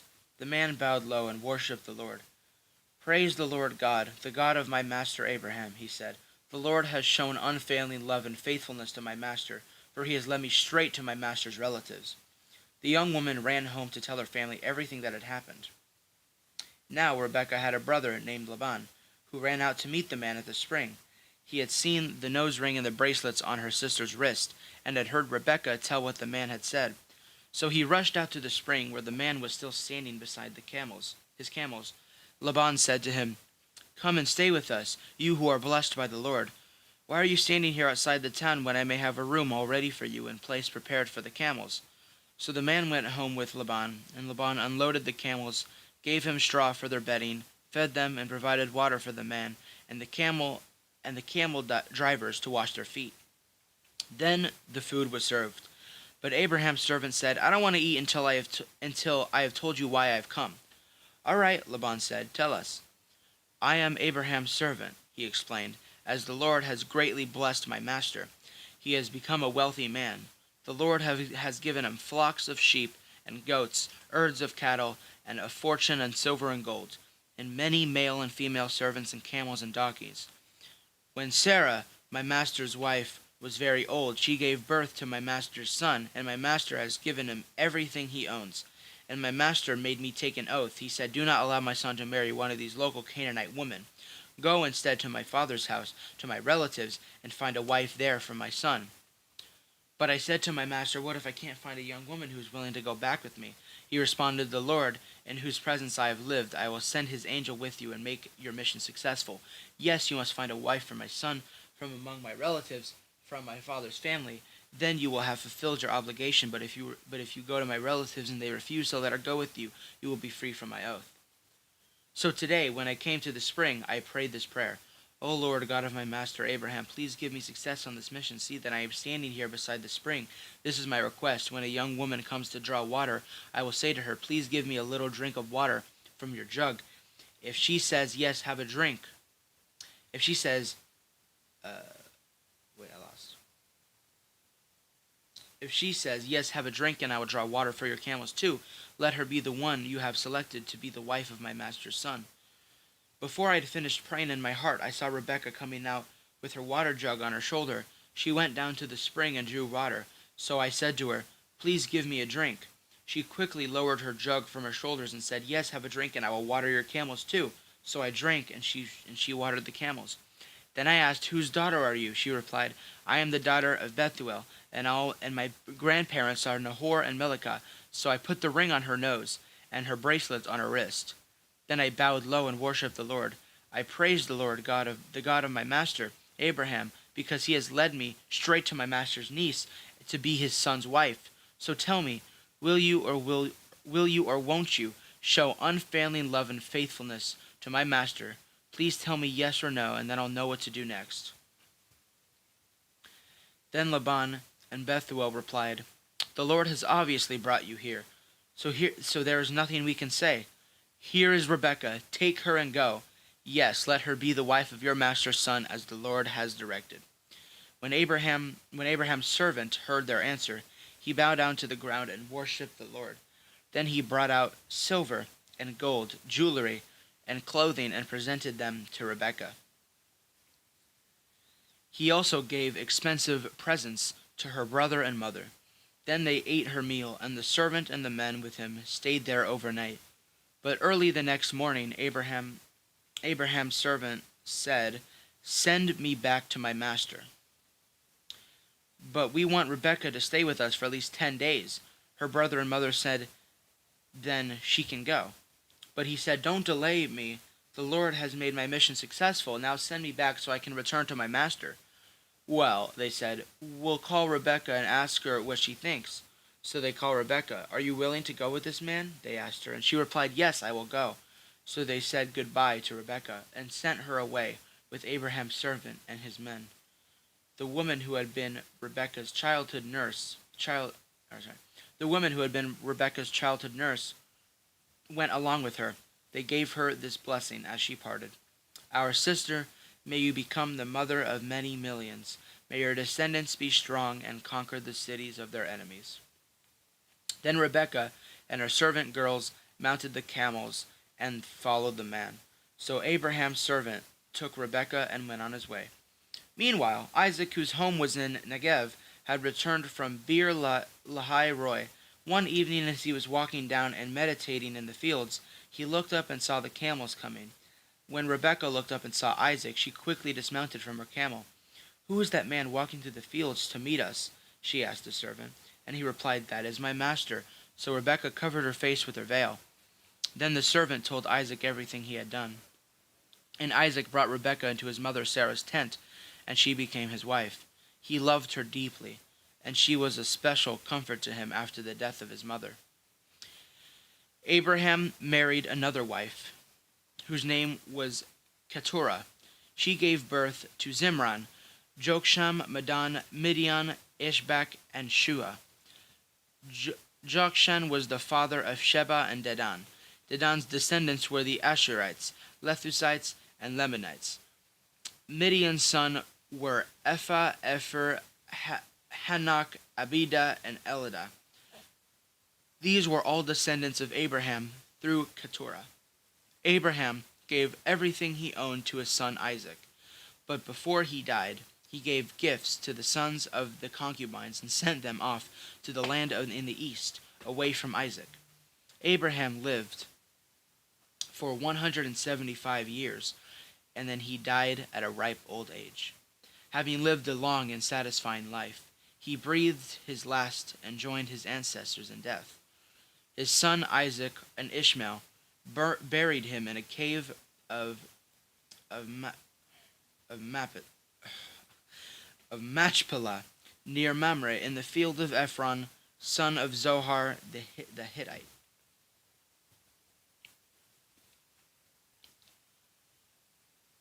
This was the field Abraham had purchased from the Hittites and where he had buried his wife Sarah. After Abraham's death, God blessed his son Isaac, who settled near Beer Lahai Roi in the Negev.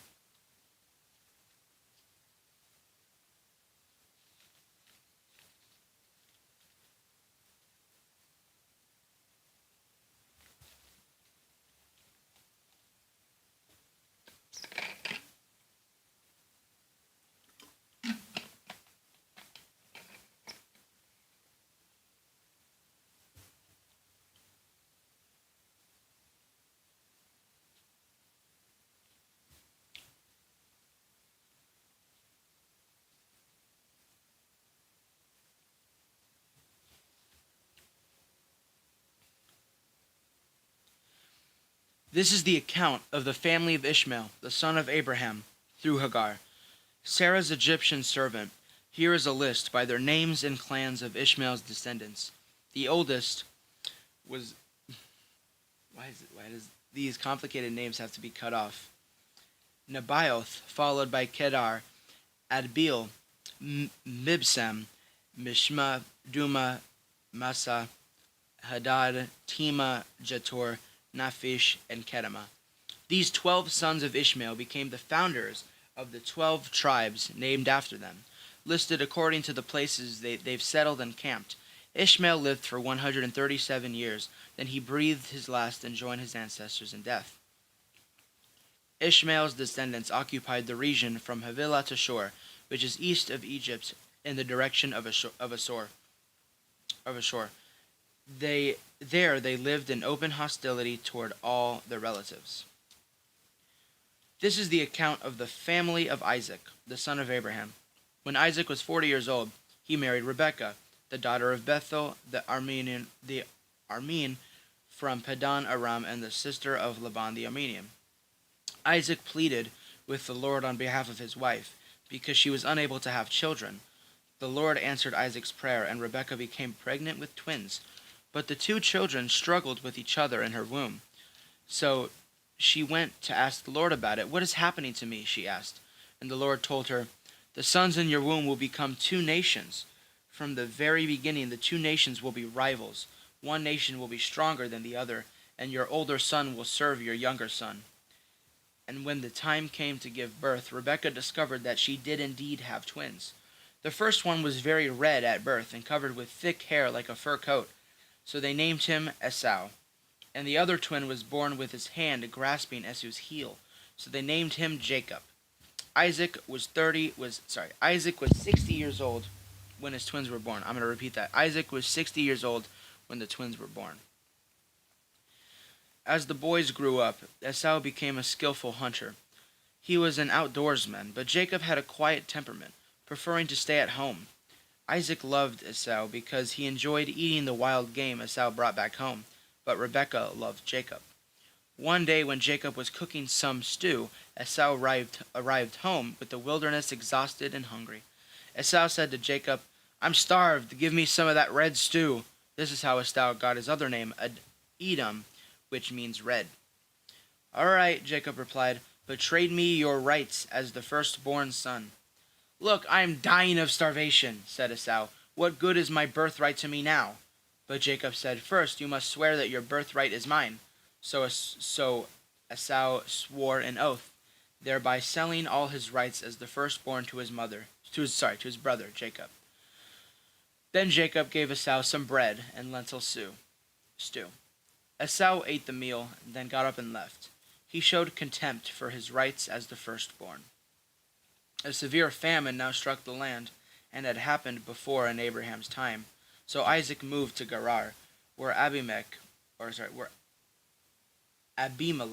king of the Philistines, lived. The Lord appeared to Isaac and said, "Do not go down to Egypt, but do as I tell you. Live here as a foreigner in this land, and I will be with you and bless you. I hereby confirm that I will give you all these lands to you and your descendants, just as I had solemnly promised Abraham, your father. I will cause your descendants to become as numerous as the stars of the sky, and I will give them all these lands. And through your descendants all the nations of the earth will be blessed. I will do this because Abraham listened to me and obeyed all my requirements, commands, decrees, and instructions." So Isaac stayed in Gerar. When the men who lived there asked Isaac about his wife, Rebekah, he said, "She is my sister." He was afraid to say, "She is my wife," he thought. "They will kill me to get her, because she is so beautiful." But sometime later, Abimelech, king of the Philistines, looked out his window and saw Isaac caressing Rebekah. Immediately Abimelech called for Isaac and exclaimed, "She is obviously your wife. Why did you say she is my sister?" "Because I was afraid someone would kill me to get her from me," Isaac replied. "How could you do this to us?" Abimelech exclaimed. "One of my people might have easily taken your wife and slept with her, and you would have made us guilty of a great sin."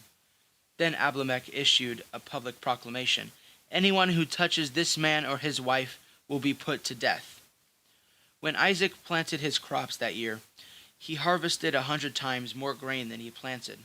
For the Lord blessed him. He has become a very rich man, and his wealth continued to grow.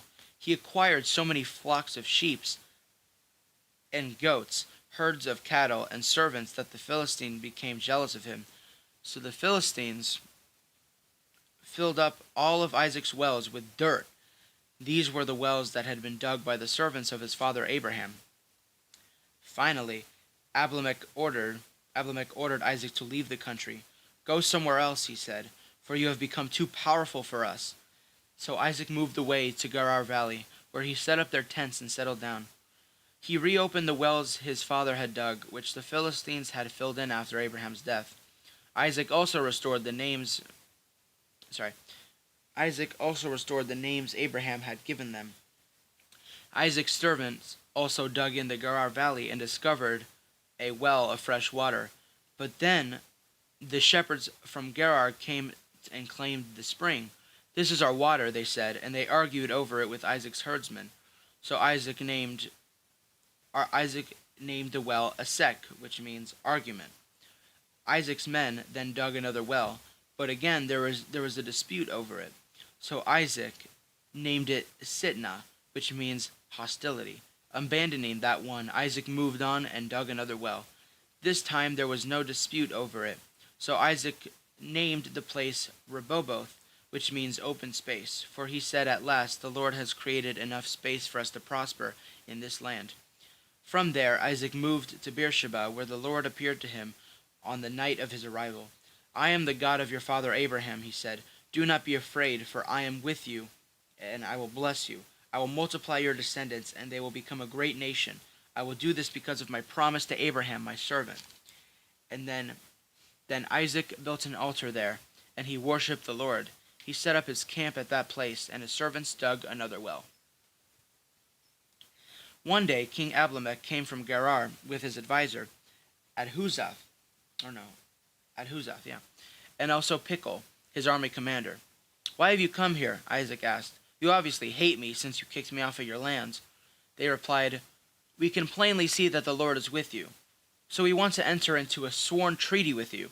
Let's make a covenant. Swear that you will not harm us, just as we have never troubled you. We have always treated you well, and we sent you away from us in peace. Now look how the Lord has blessed you." So Isaac prepared a covenant feast to celebrate the treaty, and they ate and drank together.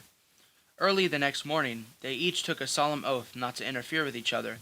Then Isaac sent them home again, and they left him in peace. That very day, Isaac's servants came and told him about a new well they had dug. "We found water," they've exclaimed. So Isaac named the well Shibah, which means oath, and to this day that town grew up there is called Beersheba, which means the well of the oath. At the age of 40, Esau married two Hittite wives, Judith and the daughter of Beri, and Basemath, the daughter of Elon. But Esau's wives made life miserable for Isaac and Rebekah.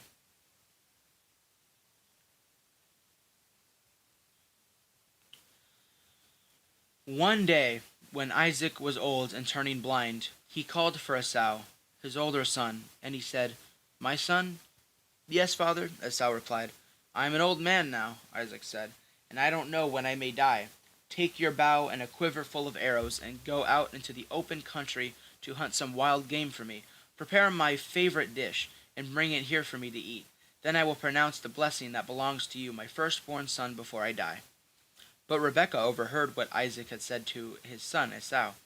So when Esau left to hunt for the wild game, she said to her son Jacob, "Listen, I overheard your father say to Esau, 'Bring me some wild game and prepare me a delicious meal.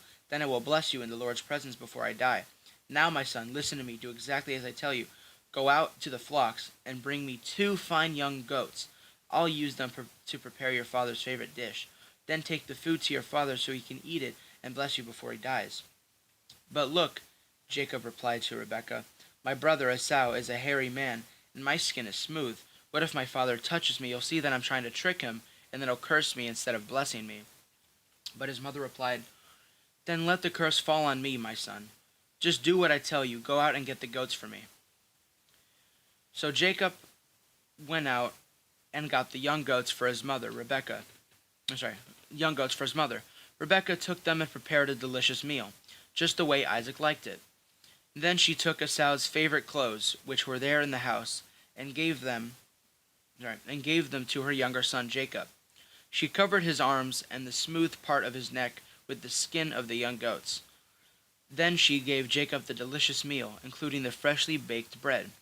So Jacob took the food to his father. "My father?" he said. "Yes, my son," Isaac answered. "Who are you, Esau or Jacob?" Jacob replied, "It's Esau, your firstborn son. I've done as you told me. Here is the wild game. Now sit up and eat it so you can give me your blessing." Isaac asked, "How did you find it so quickly, my son?" "The Lord your God put it in my path," Jacob replied. Then Isaac said to Jacob, "Come closer so I can touch you and make sure that you really are Esau." So Jacob went closer to his father, and Isaac touched him. "The voice is Jacob's, but the hands are Esau's," Isaac said. But he did not recognize Jacob, because Jacob's hands felt hairy just like Esau's. So Isaac prepared to bless Jacob. "But are you really my son Esau?" he asked. "Yes, I am," Jacob replied. Then Isaac said, "Now, my son, bring me the wild game, let me eat it, and that I will give you my blessing." So Jacob took the food to his father, and Isaac ate it. He also drank the wine that Jacob served him. Then Isaac said to Jacob, "Please come a little closer and kiss me, my son." So Jacob went over and kissed him. And when Isaac caught the smell of his clothes, he was finally convinced and blessed his son.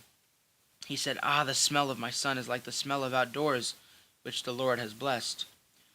From the dew of heaven and the riches of the earth, may God always give you abundant harvests of grain and bountiful new wine.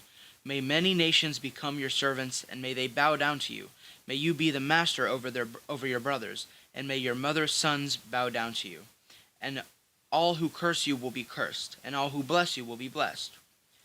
As soon as Isaac had finished blessing Jacob, and almost before Jacob had left his father, Esau returned from his hunt. Esau prepared a delicious meal and brought it to his father. Then he said, "Sit up, my father, and eat my wild game so you can give me your blessing." But Isaac asked him, "Who are you?" Esau replied, "It's your son, it's your firstborn son Esau." Isaac began to tremble uncontrollably and said, "Then who just served me wild game? I have already eaten it, and I blessed him just before you came, and yes, that blessing must stand." When Esau heard his father's words, he let out a loud and bitter cry. "Oh, my father, what about me? Bless me too," he begged. But Isaac said, "Your brother was there, and he tricked me. He has taken away your blessing." Esau exclaimed, "No wonder his name is Jacob, for he now has cheated me twice. First he took my rights as firstborn, and now he has stolen my blessing. Oh, haven't you saved even one blessing for me?" Isaac said to Esau, "I have made Jacob your master, and will have declared that all his brothers will be his servants. I have guaranteed him an abundance of grain and wine. What is left for me to give you, my son?" Esau pleaded, "But do you have only one blessing? Oh, my father, bless me too." Then Esau broke down and finally wept. Finally, his father Isaac said to him, "You will live away from the richness of the earth, and away from the dew of the heaven above. You will live by your sword. You will serve your brother, and when you decide to break free, you will shake his yoke from your neck." From that time on, Esau hated Jacob because because their father had given Jacob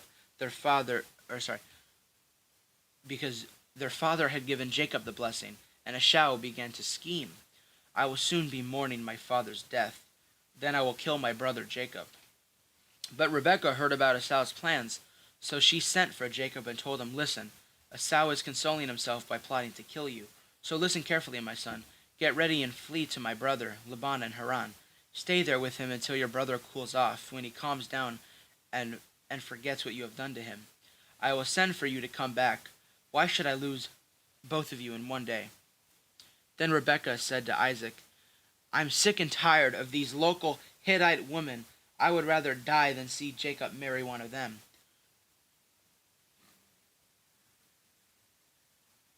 So Isaac called for Jacob, blessed him, and said, "You must not marry any of these Canaanite women. Instead, go once to Paddan Aram, to the house of your grandfather Bethuel, and marry one of your uncle Laban's daughters. May God Almighty bless you and give you many children, and your descendants multiply and become many nations. May God pass on to you and your descendants the blessings he promised to Abraham. May you own this land where you are now living as a foreigner. For God gave you this land to Abraham." So Isaac sent Jacob away.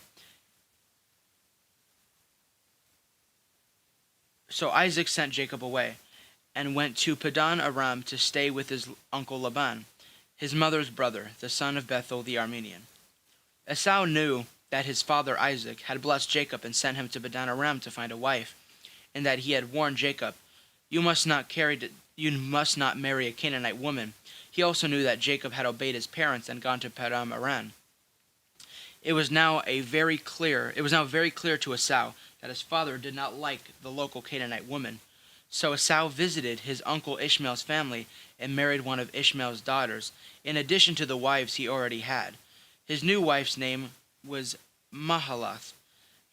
She was the sister of Nebaioth, and a daughter of Ishmael, Abraham's son. Meanwhile, Jacob left Beersheba and traveled through Haran. At sundown he arrived at a good place to set up camp and stopped there for a night.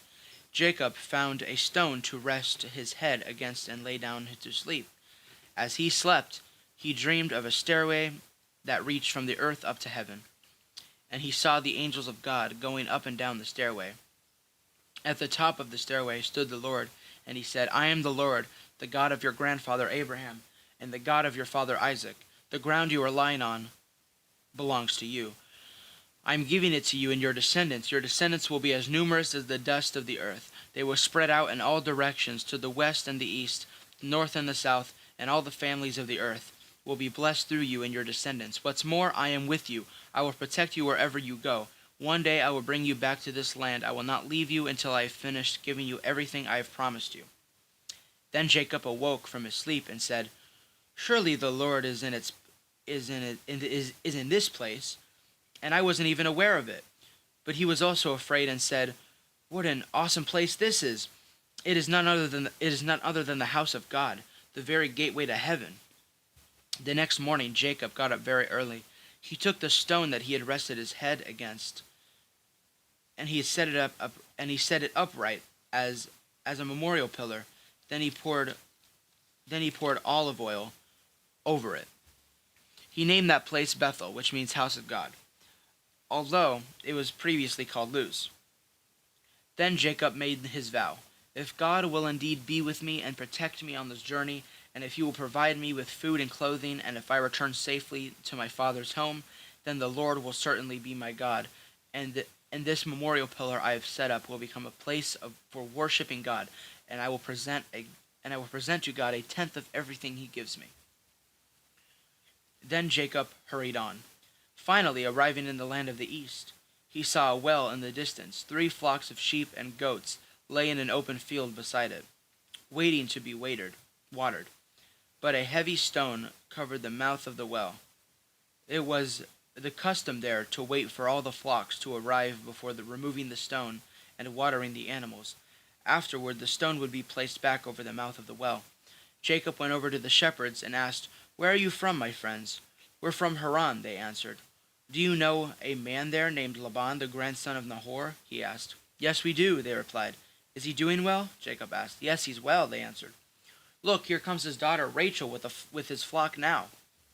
Jacob said, Look, it's still broad daylight, too early to round up the animals. Why don't you water the sheep and goats so they can get back to out to pasture? We can't water the animals until all the flocks have arrived, they replied. Then the shepherds moved the stone from the mouth of the well, and we will water all the sheep and goats. Jacob was still talking with them when Rachel arrived with her father's flock, for she was a shepherd. And because Rachel was his cousin, the daughter of Laban, his mother's brother, and because his sheep and goats belonged to his uncle Laban, Jacob went over to the well and moved the stone from its mouth, and watered his uncle's flock. Then Jacob kissed Rachel and wept aloud. He explained to Rachel that he was her cousin on her father's side, the son of her aunt Rebekah. So Rachel quickly ran and told her father Laban. As soon as Laban heard that his nephew Jacob had arrived, he ran out to meet him. He embraced him and kissed him and brought him home.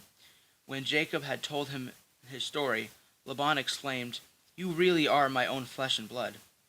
After Jacob had stayed with Laban for about a month, Laban said to him, You shouldn't work for me without pay just because we're relatives. Tell me how much your wages should be. Now Laban had 2 daughters. The older daughter was named Leah, and the younger one was named Rachel. There was no sparkle in Leah's eyes, but Rachel had a beautiful figure and a lovely face. Since Jacob was in love with Rachel, he told her father, I'll work for you for 7 years if you give me Rachel, your younger daughter, as my wife. Agreed, Laban replied. I'd rather give her to you than anyone else. Stay and work with me. So Jacob worked for 7 years to pay for Rachel. But his love for her was so strong that it seemed to him but a few days. Finally, the time came for him to marry her. I have fulfilled my agreement, Jacob said to Laban. Now give me my wife, so I can sleep with her. So Laban invited everyone in the neighborhood and prepared a wedding feast. But that night when it was dark, Laban took Leah to Jacob, and he slept with her. Laban had given Leah a servant, Zilpah, to be her maid. But when Jacob woke up in the morning, it was Leah. "What have you done to me?" Jacob raged at Laban. "I worked 7 years for Rachel. Why have you tricked me?" "It's not our custom here to marry off a younger daughter ahead of a firstborn," Laban replied. "But wait until the bridal week is over, then we'll give you Rachel too, provided you promise to work another 7 years for me." So Jacob agreed to work 7 more years. A week after Jacob had married Leah, Laban gave him Rachel too. Laban gave Rachel a servant, Bilhah, to be her maid. So Jacob slept with Rachel too, and he loved her much more than Leah. He then stayed and worked for Laban the additional 7 years.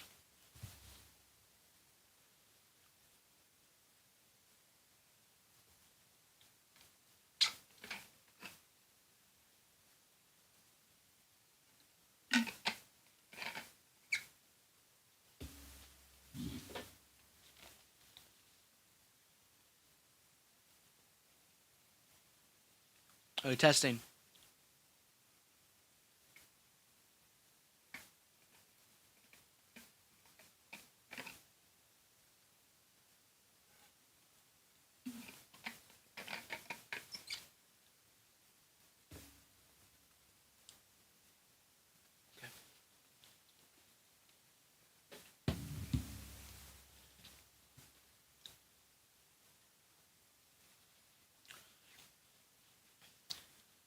When the Lord saw that Leah was unloved, he enabled her to have children, but Rachel could not conceive. So Leah became pregnant and gave birth to a son. She named him Reuben, for she said, "The Lord has noticed my misery, and now my husband will love me." She soon became pregnant again and gave birth to another son. She named him Simon, for she said, "The Lord heard that I was unloved and has given me another son." Then she became pregnant a third time and gave birth to another son. He was named Levi, for she said, "Surely this time my husband will feel affection for me, since I have given him 3 sons." Once again Leah became pregnant and gave birth to another son. She named him Judah, for she said, "Now I will praise the Lord," and she stopped having children. When Rachel saw that she wasn't having any children for Jacob, she became jealous of her sister. She pleaded with Jacob, "Give me children or I'll die." Then Jacob became furious with Rachel. "Am I God?" he asked. "He is the one who has kept you from having children." Then Rachel told him, "Take my maid, Bilhah, and sleep with her. She will bear children for me, and through her I can have a family too." So Rachel gave her servant Bilhah to Jacob as a wife, and he slept with her. Bilhah became pregnant and presented him with a son. Rachel named him Dan, for she said, "God has vindicated me. He has heard my request and given me a son." Then Bilhah became pregnant again and gave Jacob a second son. Rachel named him Naphtali, for she said, "I have struggled hard with my sister, and I'm winning." Meanwhile, Leah realized that she wasn't getting pregnant anymore, so she took her servant Zilpah and gave her to Jacob as a wife. Soon, so Jacob has like 4 wives now. He has Leah, Rachel, Zilpah, and Bilhah. Soon Zilpah presented him with a son. Leah named him Gad, for she said, "How fortunate I am." Then Zilpah gave Jacob a second son, and Leah named him Asher, for she said, "What joy is mine, now the other women will celebrate with me." One day during the wheat harvest, Reuben found some mandrakes growing in a field and brought them to his mother Leah. Rachel begged Leah, "Please give me some of your son's mandrakes." But Leah angrily replied, "Wasn't it enough that you stole my husband? Now you will steal my son's mandrakes too?" Rachel answered, "I will let Jacob sleep with you tonight if you give me some of the mandrakes." So that evening, as Jacob was coming home from the fields, Leah went out to meet him. "You must come and sleep with me tonight," she said. "I have paid for you with some mandrakes that my son found." So that night he slept with Leah, and God answered Leah's prayers. She became pregnant again and gave birth to a fifth son for Jacob. She named him Issachar, for she said, "God has rewarded me for giving me for giving my servant to my husband as a wife." Then Leah became pregnant again and gave birth to a sixth son for Jacob. She named him Zebulun, for she said, "God has given me a good reward. Now my husband will treat me with respect, for I have given him 6 sons." Later she gave birth to a daughter and named her Dinah. Then God remembered Rachel's plight and answered her prayer by enabling her to have children. She became pregnant and gave birth to a son. "God has removed my disgrace," she said, and she named him Joseph, for she said, "May the Lord add yet another son to my family." Soon after Rachel had given birth to Joseph, Jacob had said to Laban, "Please release me so I can go home to my own country. Let me take my wives and children, for I have earned them by serving you, and let me be on my way. You certainly know how hard I have worked for you." "Please listen to me," Laban replied. "I have become wealthy, for the Lord has blessed me because of you. Tell me how much I owe you. Whatever it is, I'll pay it." Jacob replied, "You know how hard I've worked for you, and how your flocks and herds have grown under my care. You have little indeed before I came, but your wealth has increased enormously. The Lord has blessed you through everything I've done. But now, what about me? When can I start providing for my own family?" "What wages do you want?" Laban asked again. Jacob replied, "Don't give me anything. Just do this one thing, and I'll continue to tend and watch over your flocks. Let me inspect your flocks today and remove all sheep and goats that are speckled or spotted, along with all the black sheep. Give these to me as my wages. In the future, when you check on the animals you have given me as my wages, you'll see that I have been honest. If you find in my flock any goats without speckles or spots, or any sheep that are not black, you will know that I have stolen them from you." "All right," Laban replied, "it will be as you say." But that very day Laban went out and removed the male goats that were streaked and spotted, all the female goats that were speckled and spotted, or had white patches, and all of the black sheep. He placed them in the care of his own sons, who took them a 3-day journey from where Jacob was. Meanwhile, Jacob stayed and cared for the rest of Laban's flock.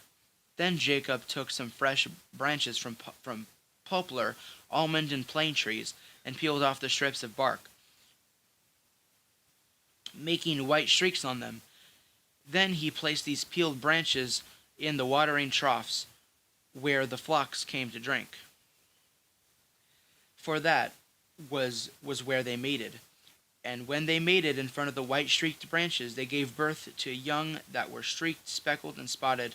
Jacob separated those lambs from Laban's flock. And at mating time, he turned the flock to face Laban's animals that were streaked or black. This is how he built his own flock instead of increasing Laban's.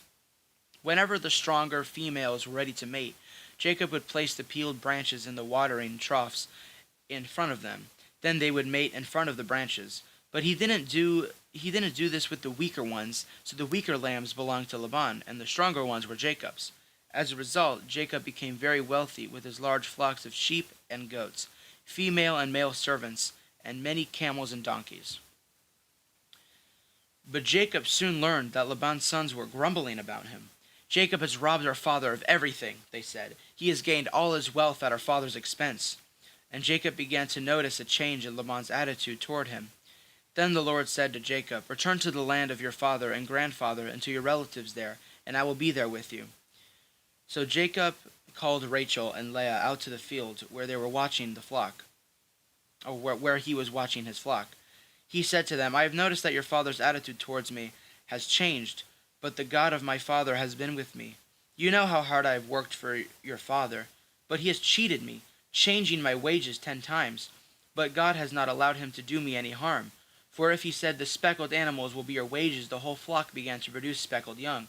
And when he changed his mind and said, 'The striped animals will be your wages,' then the whole flock produced striped young.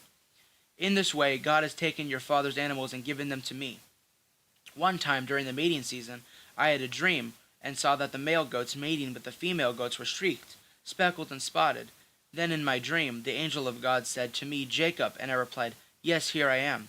The angel said, "Look up, and you will see that only the streaked, speckled, and spotted males are mating with the females of your flock, for I have seen how Laban has treated you. I am the God who appeared to you at Bethel, the place where you anointed the pillar of stone and made your vow to me. Now get ready and leave this country and return to the land of your birth." Rachel and Leah responded, "That's fine with us. We won't inherit any of our father's wealth anyway. He has reduced our rights to those of foreign women. And after he sold us, he wasted the money you paid him for us. All the wealth God has given you from our father legally belongs to us and our children. So go ahead and do whatever God has told you." So Jacob put his wives and his children on camels, and he drove all of his livestock in front of him. He packed all the belongings he had acquired in Paddan Aram, and set out for the land of Canaan, where his father Isaac lived. At the time they left Laban, After the time they left, Laban was some distance away, shearing his sheep. Rachel stole her father's household idols and took them with her. Jacob outwitted Laban the Aramean. They set out secretly and never told Laban they were leaving. So Jacob took all his possessions with him and crossed the Euphrates River, heading for the hill country of Gilead. 3 days later, Laban was told that Jacob had fled. So he gathered a group of his relatives and set out in hot pursuit. He caught up with Jacob 7 days later in the hill country of Gilead. But the previous night God had appeared to Laban and the Aramean in a dream and told him, "I'm warning you, leave Jacob alone." Laban caught up with Jacob as he camped in the hill country of Gilead, where he set up his camp not too far from Jacob's. "What do you mean by deceiving me like this?" Laban demanded. "How may you drag my daughters away like prisoners of war? Why did you slip away secretly? Why did you deceive me? And why didn't you say you wanted to leave? I could have given you a farewell, a feast, a singing and music accompanied by tambourines and harps. Why didn't you let me kiss my daughters or grandchildren and tell them goodbye? You have acted very foolishly. I could destroy you. But the God of your father appeared to me last night and warned me, 'Leave Jacob alone.' I can understand your feeling that you must go, and your intense longing for your father's home, but why have you stolen my gods?" "I rushed away because I was afraid," Jacob answered. "I thought you would take your daughters from me by force. But as for your gods, see if you can find them, and let the person who has taken them die. And if you find anything else that belongs to you, identify it before all these relatives of ours, and I will give it back." But Jacob did not know that Rachel had stolen the household idols. Laban went first into Jacob's tent to search there, then into Leah's, then in the tents of the 2 servant wives, but he found nothing. Finally he went into Rachel's tent, but Rachel had taken his household idols and hidden them in their camel saddle, and now she was sitting on them. When Laban had thoroughly searched her tent without finding them, she said to her father, "Please sit. Forgive me if I don't get up for you. I'm having my monthly period." So Laban continued his search, but he could not find the household idols. Then Jacob became very angry, and he challenged Laban. "What's my crime?" he demanded. "What have I done wrong to make you chase after me as though I were a criminal? You have rummaged through everything I own. Now show me what you found that belongs to you. Set it out here in front of us before our relatives, for all to see. Let them judge between us. For 20 years I have been with you, caring for your flocks, and all that time your sheep and goats never miscarried. In all those years I never used a single ram of yours for food. If any were attacked and killed by wild animals, I never showed you the carcass and asked you to reduce the count of your flock. No, I took the loss myself. You made me pay for every stolen animal, whether it was taken in broad daylight or at the dark of night. I worked for you through the scorching heat of the day and through the cold and sleepless nights. Yes, for 20 years I slaved in your house. I worked for 14 years, earning your 2 daughters and then 6 more years for your flock, and you changed my wages 10 times. In fact, if the God of my father had not been on my side, the God of Abraham and the fearsome God of Isaac, you would have sent me away empty-handed. But God has seen your abuse and my hard work. That is why he appeared to you last night and rebuked you." Then Laban replied to Jacob, "These women are my daughters, these children are my grandchildren, and these flocks are my flocks. In fact, everything you see is mine, and what I can do now about my daughters and their children. So come, let's make a covenant, you and I, and it will be a witness to our commitment." So Jacob took a stone and set it up as a monument. "Gather some stones." So they gathered the stones and piled them in a heap. Then Jacob and Laban sat down beside the pile of stones and to eat a covenant meal. To commemorate the event, Laban called the place Jegar Sahadutha, which means witness pile in Aramaic, and Jacob called it Galid, which means witness pile in Hebrew. Then Laban declared, "This pile of stones will stand as a witness to remind us of the covenant we have made today." This explains why it was called Galid, witness pile, but it was also called Mizpah, which means watchtower. For Laban said, "May the Lord keep watch between us to make sure that we keep this covenant when we are out of each other's sight. If you mistreat my daughters, or if you marry other wives, God will see it, even if no one else does. He is a witness to this covenant between us." "See this pile of stones," Laban continued, and see this monument I have set between us. They stand between us and witness of our vows. I will never pass this pile of stones to harm you, and you must never pass these stones or this monument to harm me. I call on the God of our ancestors and the God of your grandfather Abraham and the God of my grandfather Nahor to serve as a judge between us." So Jacob took an oath before the fearsome God of his father Isaac to respect the boundary line. To respect the boundary line, period. Then Jacob offered a sacrifice to God there on the mountain and invited everyone to a covenant feast.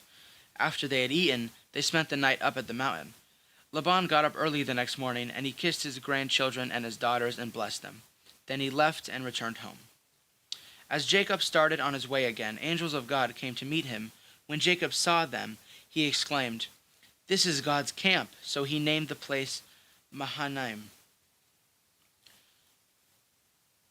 Then Jacob sent messengers ahead to his brother Esau, who was living in the region of Seir in the land of Edom. He told them, "Give this message to my master Esau. Humble greetings from your servant Jacob. Until now I have been living with Uncle Laban, and I own cattle, donkeys, flock of sheep, goat, and many servants, both men and women.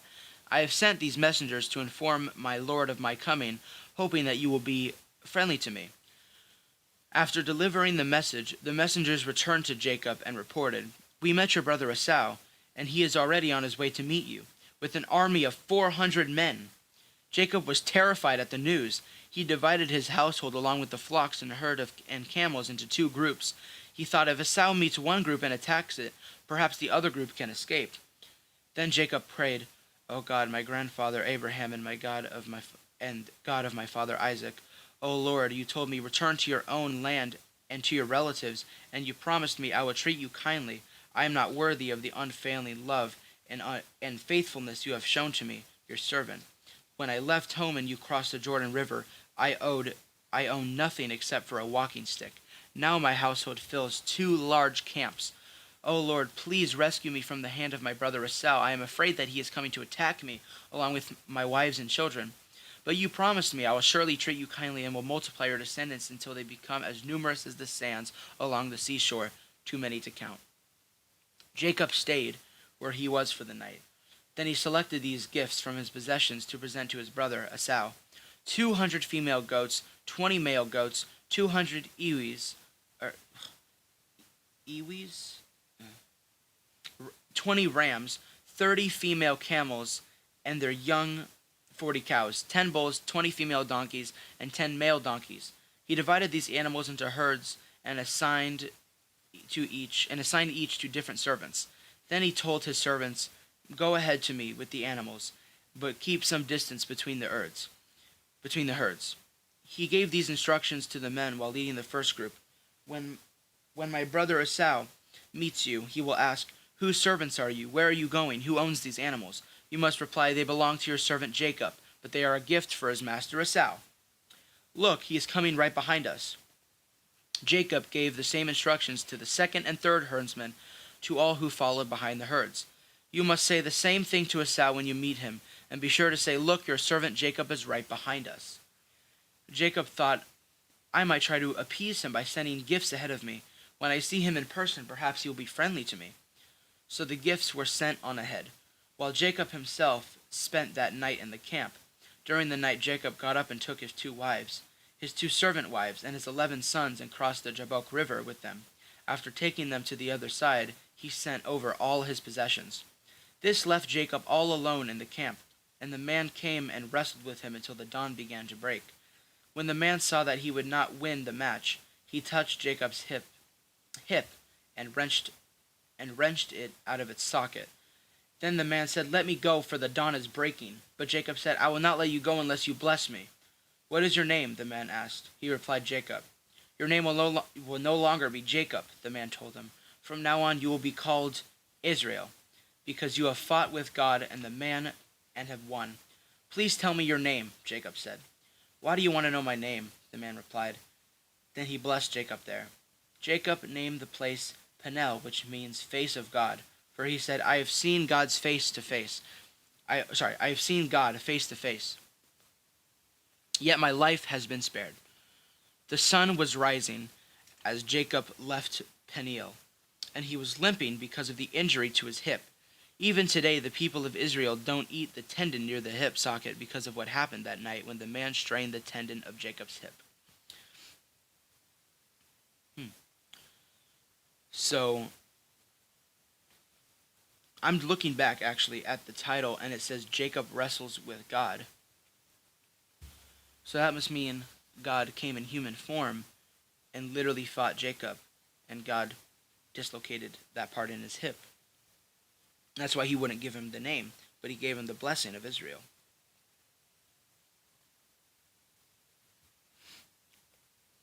When Jacob looked up and saw Esau coming with his 400 men, so he divided the children among Leah, Rachel, and his 2 servant wives.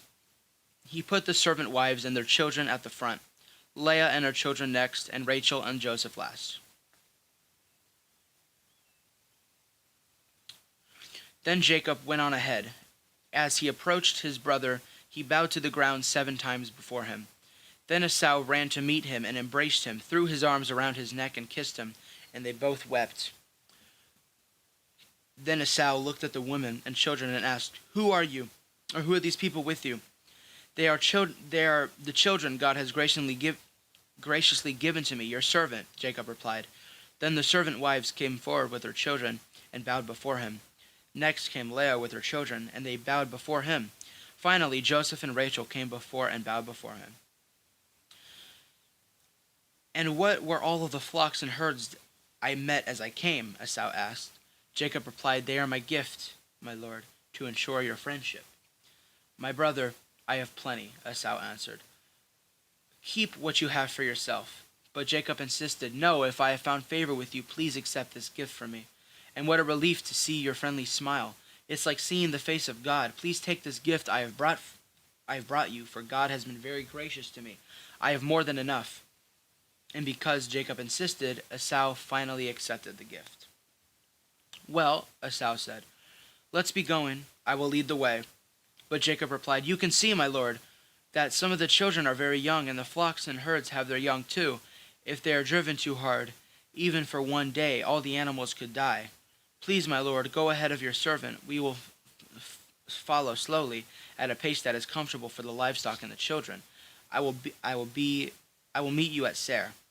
"All right," Esau said, "but at least let me assign some of my men to guide and protect you." Jacob responded, "That's not necessary. It's enough that you've received me warmly, my lord." So Esau turned around and started back to Seir that same day. Jacob, on the other hand, traveled on to Succoth.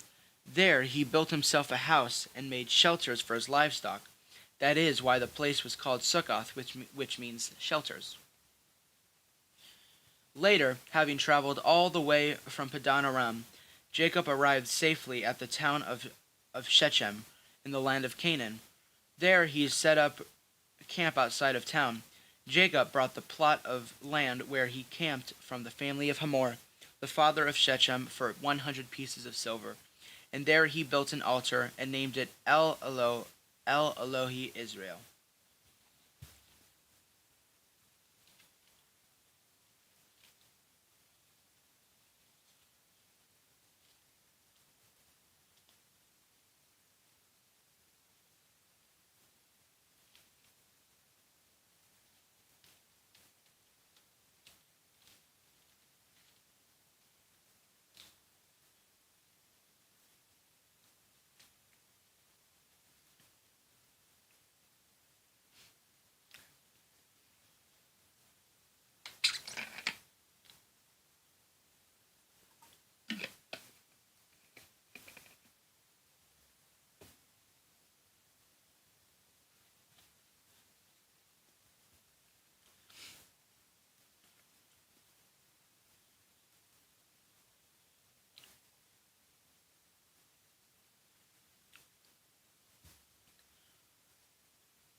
One day, Dinah, the daughter of Jacob, and Leah went to visit some of the young women who lived in the area.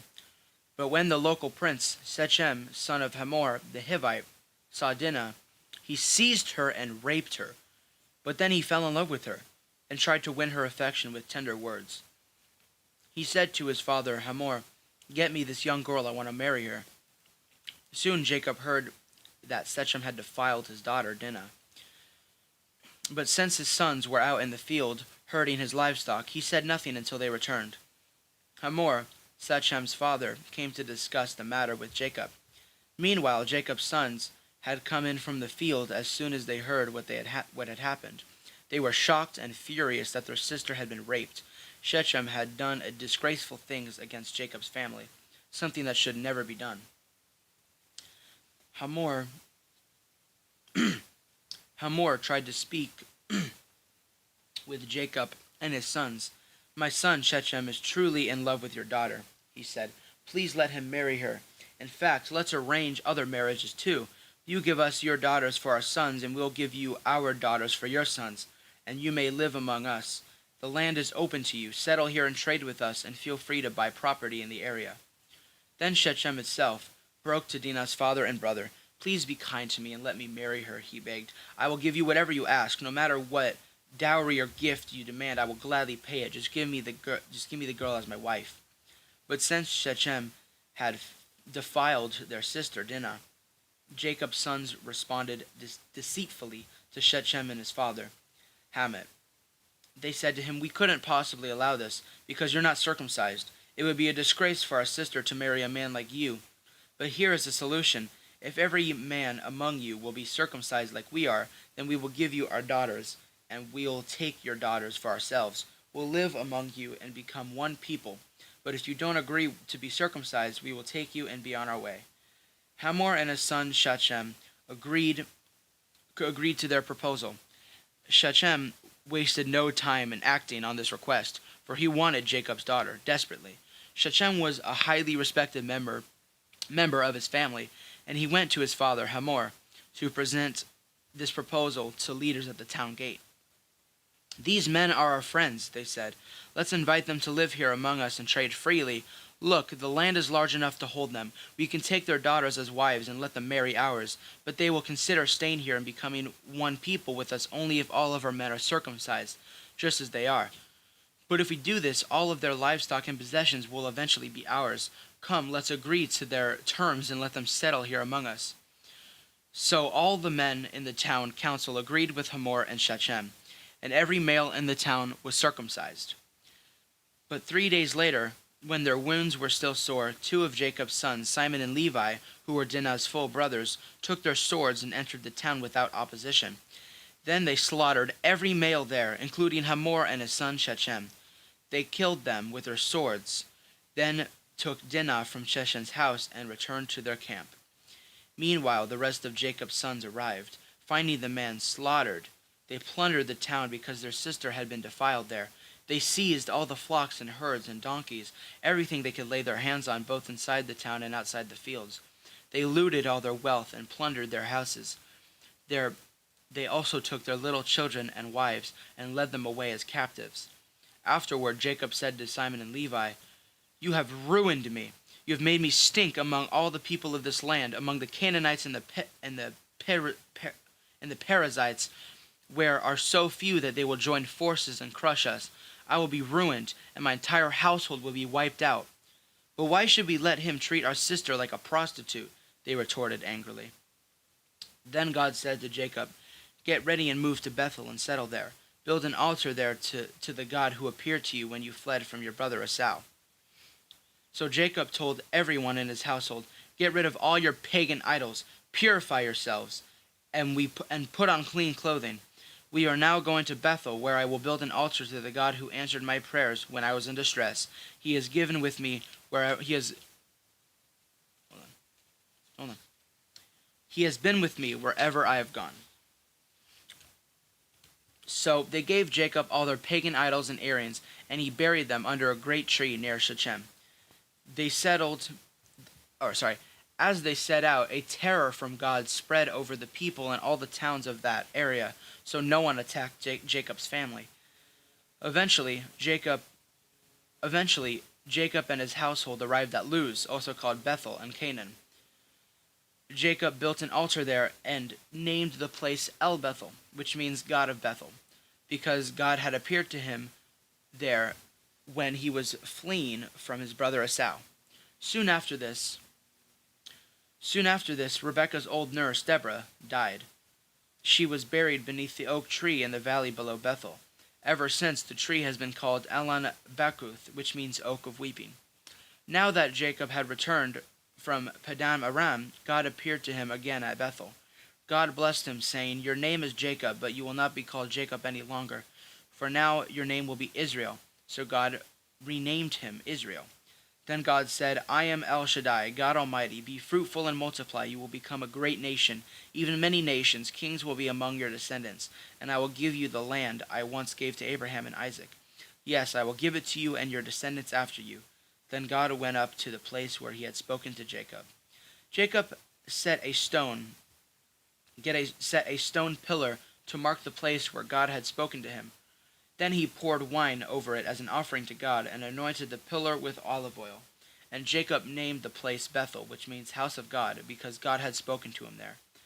Leaving Bethel, Jacob and his clan moved towards Ephrath. But Rachel went into labor when they were still some distance away. Her labor pains were intense, and after a very hard delivery, the midwife finally exclaimed, "Don't be afraid, you have another son." Rachel was about to die, but with her last breath, she named the baby Benoni, which means son of my sorrow. The baby's father, however, called him Benjamin, which means son of my right hand. So Rachel died and was buried on the way to Ephrath, that is Bethlehem. Jacob set up a stone monument over Rachel's grave, and it can be seen there to this day. Probably not anymore, or we would have mentioned it if it was. Then Jacob traveled on and camped beyond Migdal Eder.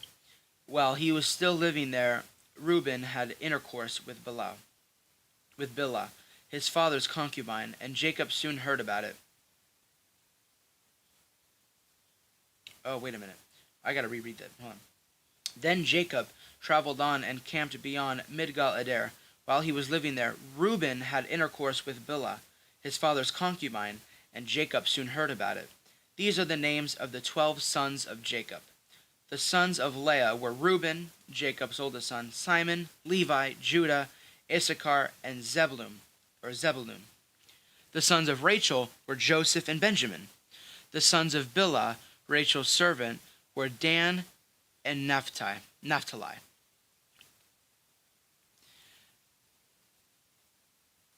The sons of Zilpah, Leah's servant, were Gad and Asher. These are the names of the sons who were born to Jacob at Padan Aram.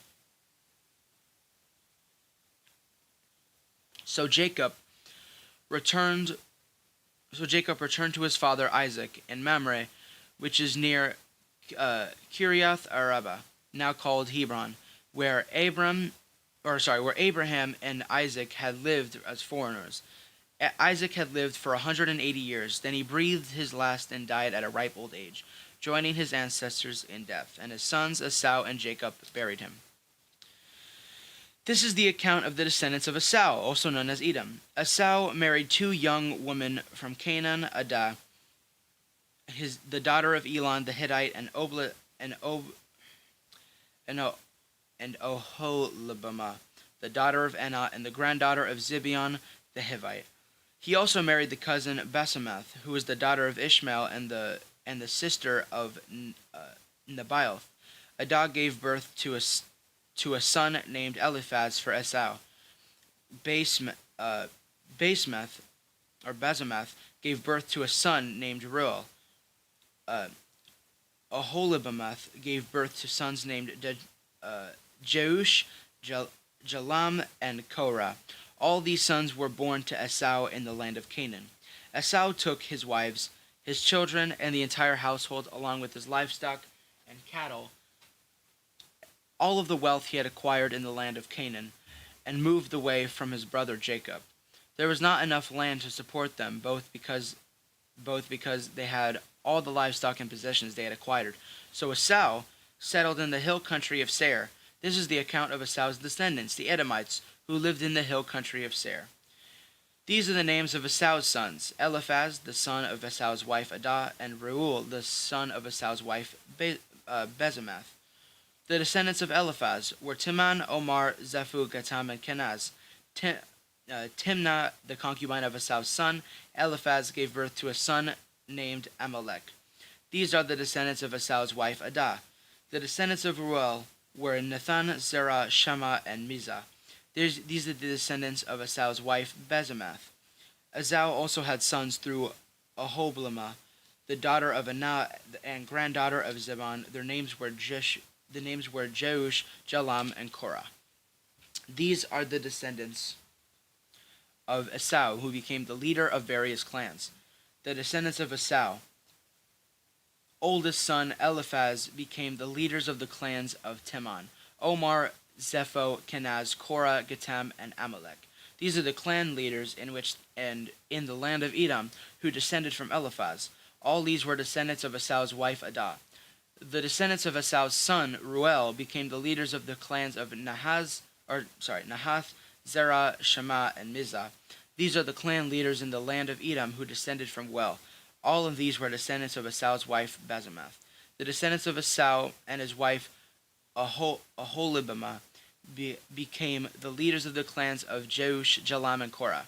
These are the clan leaders who descended from Esau's wife Aholibamah, the daughter of Anah.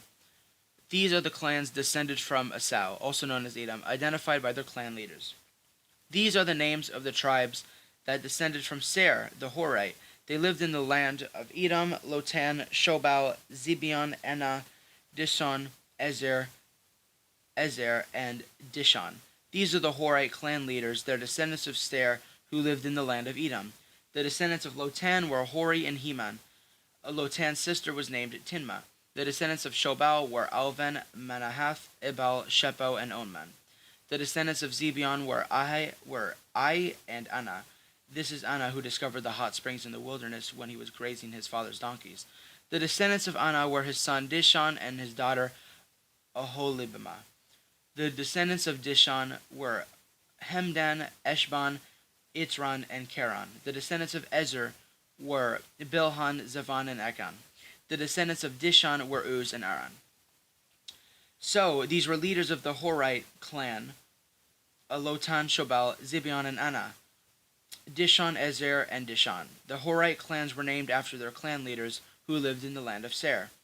These are the kings who ruled in the land of Edom before any king ruled over the Israelites: Bela, son of Bur, who ruled over in Edom from the city of Dinahaba. When Bela died, Joab, son of Zerah from Borah, became king in his palace. When Joab died, Husham from the land of the Terminites became king in his place. When Husham died, Hadad, son of Bedad, came king in his place and ruled from the city of Avith. He was one who defeated the Midianites in the land of Moab. When Hadad died, Salam from the city of Masrekah became king in this place. When Salam died, Shaul from the city of Rehoboth on the river became king in his place. When Shaul died, Baal-Hanan, the son of Akbor, became king in his place. When Baal-Hanan, son of Akbor, died, Hadad became king in his place and ruled from the city of Pau. His wife was Mehetabel, and daughter of Matred, and granddaughter of Mezahab. These are the names of the leaders of the clan descended from Esau who lived in the places named for them: Tinma, Alva, Jebeth, Oholibamah, Elah, Pinon, Kenaz, Timon, Mibzar, Majdgel, and Iram. These are the leaders of the clans of Edom, listed according to their settlements in the land they occupied. All they descended from Esau, their ancestors of the Edomites. So Jacob settled again in the land of Canaan, where his father had lived as a foreigner. This is an account of Jacob and his family. When Joseph was 17 years old, he often tended his father's flocks. He worked for his half-brothers, the sons of his father's wife Bilhah and Zilpah. But Joseph reported to his father some of the bad things his brothers were doing. Jacob, he loved Joseph more than any of the other children because Joseph had been born to him in his old age. So one day, Jacob had a special gift made for Joseph, a beautiful robe. But his brothers hated Joseph because their father loved him more than the rest of them. They couldn't say a kind word to him.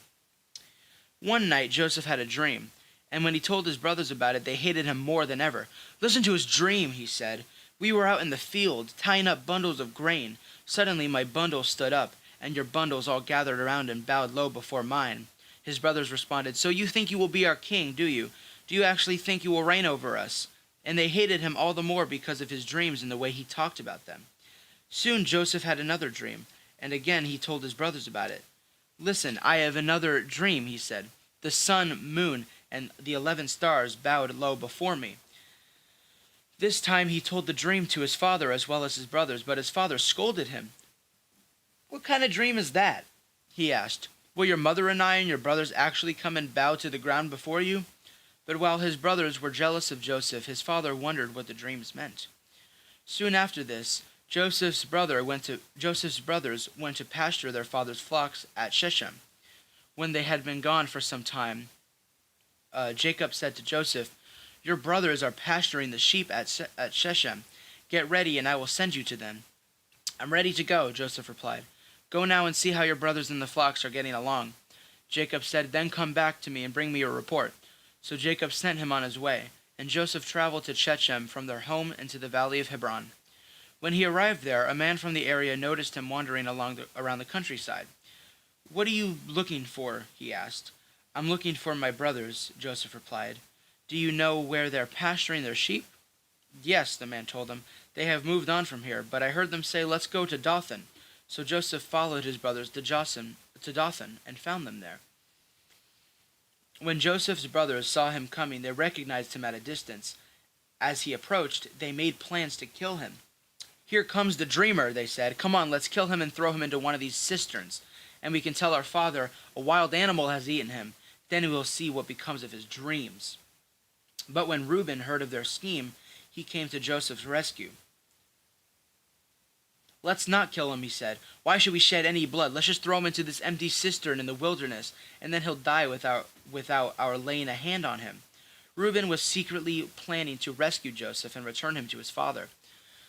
So when Joseph arrived, his brothers ripped off the beautiful robe he was wearing, and they grabbed him and threw him into the cistern. Now the cistern was empty. There was no water in it. Then, just as they were sitting down to eat, they looked up and saw a caravan of camels in the distance coming toward them. It was a group of Ishmaelite traders taking a load of gum, balm, and aromatic resin from Gilead down to Egypt. Judah said to his brothers, What will we gain by killing our brother? We'd have to cover up the crime. Instead of hurting him, let's sell him to those Ishmaelite traders. After all, he is our brother, our own flesh and blood." And his brothers agreed. So when the Ishmaelites, who were Midianite traders, came by, Joseph's brothers pulled him out of the cistern and sold him to them for 20 pieces of silver, and the trade took him to Egypt. Some time later, Reuben returned to get Joseph out of the cistern. When he discovered that Joseph was missing, he tore his clothes in grief. Then he went back to his brothers and lamented, "The boy is gone. What will I do now?" Then the brothers killed a young goat and dipped Joseph's robe in its blood. They sent the beautiful robe to their father with this message, "Look at what we found. Doesn't this robe belong to your son?" Their father recognized it immediately. "Yes," he said, "it is my son's robe. A wild animal must have eaten him. Joseph has clearly been torn into pieces." Then Jacob tore his clothes and dressed himself in burlap. He mourned deeply for his son for a long time. His family all tried to comfort him, but he refused to be comforted. "I will go to my grave, mourning for my son," he would say, and then he would weep. Meanwhile, the Midianite traders arrived in Egypt, where they sold Joseph to Potiphar, an officer of Pharaoh, the king of Egypt. Potiphar was a captain of the palace guard. About this time, Judah left home and moved to Adullam, where he stayed with a man named Hira. There he saw a Canaanite woman the daughter of Shua, and he married her. When he slept with her, she became pregnant and gave birth to a son. They named the boy Er. Then she became pregnant again and gave birth to another son, and she named him Onan. And when she gave birth to a third son, she named him Shelah. At the time of Shelah's birth, they were living at Kezib. In the course of time, Judah arranged for his firstborn son Er to marry a young woman named Tamar, but Er was a wicked man in the Lord's sight, so the Lord took his life. Then Judah said to Er's brother Onan, "Go and marry Tamar, as our law requires of the brother of a man who has died. You must produce an heir for your brother." But Onan was not willing to have a child who would not be his own heir. So whenever he had intercourse with his brother's wife, he spilled the semen on the ground. This prevented her from having a child who would belong to his brother. But the Lord considered it evil for Onan to deny a child to his dead brother, so the Lord took Onan's life too. Then Judah said to Tamar, his daughter-in-law, "Go back to your parents' home and remain a widow until my son Shelah is old enough to marry you." But Judah didn't really intend to do this because he was afraid Shelah would also die, like his two brothers. So Tamar went back to live in her father's home. Some years later, Judah's wife died. After the time of mourning was over, Judah and his friend Hira the Adullamite went up to Timnah to supervise the shearing of his sheep. Someone told Tamar, "Look, your father-in-law is going up to Timnah to shear his sheep." Tamar was aware that Shelah had grown up, but no arrangements had been made for her to come and marry him. So she changed out of her widow clothing and covered herself with a veil to disguise herself. Then she sat beside the road at the entrance to the village of Anaim, which is on the road to Timnah. Judah noticed her and thought she was a prostitute, since she had covered her face. So he stopped and propositioned her. "Let me have sex with you," he said, not realizing that she was his own daughter-in-law.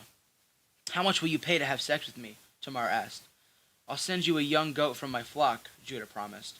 "But what will you give me to guarantee you will send the goat?" she asked. "What kind of guarantee do you want?" he replied. She answered, "Leave me your identification seal and its cord and the walking stick you are carrying." So Judah gave them to her, and then he had intercourse with her, and she became pregnant. Afterward she went back home, took off her veil, and put on her widow's clothing as usual. Later Judah asked his friend Hira the Adullamite to take the young goat to the woman and pick up the things he had given her as his guarantee. But Hira couldn't find her. So he asked the men who lived there, "Where can I find this shrine prostitute who is sitting beside the road at the entrance to Anaim?" "We've never seen a shrine prostitute here," they replied. So Hira returned to Judah and told him, "I couldn't find her anywhere, and the men of the village claimed they never had a shrine prostitute there." "Then he let her keep the things I gave her," Judah said. "I sent the young goat as we agreed, but you couldn't find her. We'd be the laughingstock of the village if we went back again to look for her." About 3 months later, Judah was told, "Tamar, your daughter-in-law, has acted like a prostitute, and now because of this she's pregnant." "Bring her out, and let her be burned," Judah demanded. But as they were taking her out to kill her, they sent this message to her father-in-law: "The man who owns these things made me pregnant. Look closely." This is the message to her father-in-law. "The man who owns these things made me pregnant. Look closely, whose seal and cord and walking stick are these?" Judah recognized them immediately and said, "She is more righteous than I am, because I didn't arrange for her to marry my son Shelah." And Judah never slept with Tamar again. When the time came for Tamar to give birth, it was discovered that she was carrying twins. While she was in labor, one of the babies reached out his hand. The midwife grabbed it and tied a scarlet string around the child's wrists, announcing, "This one came out first." But then he pulled back his hand, and out came his brother. "What?" the midwife explained. How did you break out first?" So he was named Perez. Then the baby with the scarlet string on his wrist was born, and he was named Zerah. When Joseph was taken into Egypt by the Ishmaelite traders, he was purchased by Potiphar, an Egyptian officer. Potiphar was a captain of the guard for Pharaoh, the king of Egypt. The Lord was with Joseph, so he succeeded in everything, did as he served in the home of his Egyptian master. Potiphar noticed this and realized that the Lord was his Joseph, what was with Joseph, that the Lord was with Joseph, giving him success in everything he did. This pleased Potiphar, so he soon made Joseph his personal attendant. He put him in charge of the entire household and everything he owned. From this day, from the day Joseph was put in charge of his master's household and property, the Lord began to bless Potiphar's household for Joseph's sake. All his household affairs ran smoothly, and his crops and livestock flourished. So Potiphar gave Joseph complete administrative responsibility over everything he owned. With Joseph there, he didn't worry about a thing except what kind of food to eat. Joseph was a very handsome and well-built young man, and Potiphar's wife soon began to look at him lustfully.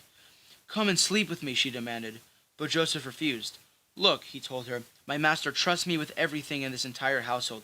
No one here has more authority than I do.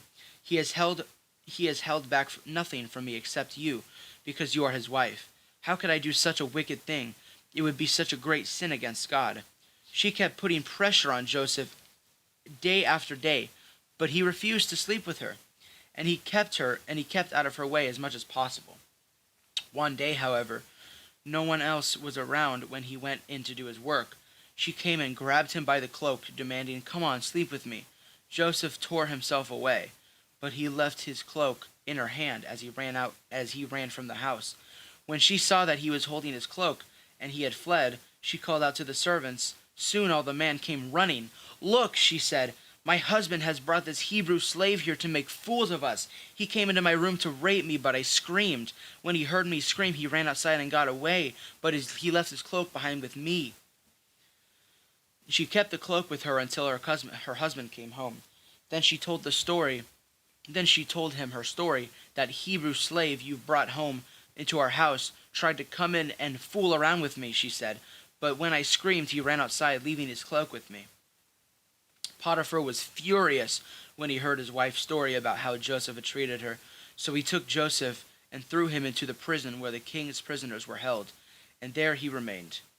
But the Lord was with Joseph in the prison, and showed him his faithful love, and the Lord made Joseph a favorite with the prison warden. Before long, the warden put Joseph in charge of all the other prisoners and over everything that had happened in the prison. The warden had made no more worries because Joseph took care of everything. The Lord was with him and caused everything he did to succeed.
Sometime later, Pharaoh's chief cupbearer and chief baker offended their royal master.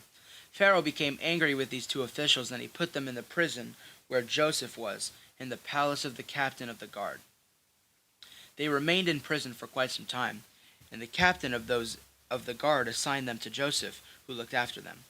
While they were in prison, Pharaoh's cupbearer and baker each had a dream one night, and each dream had its own meaning.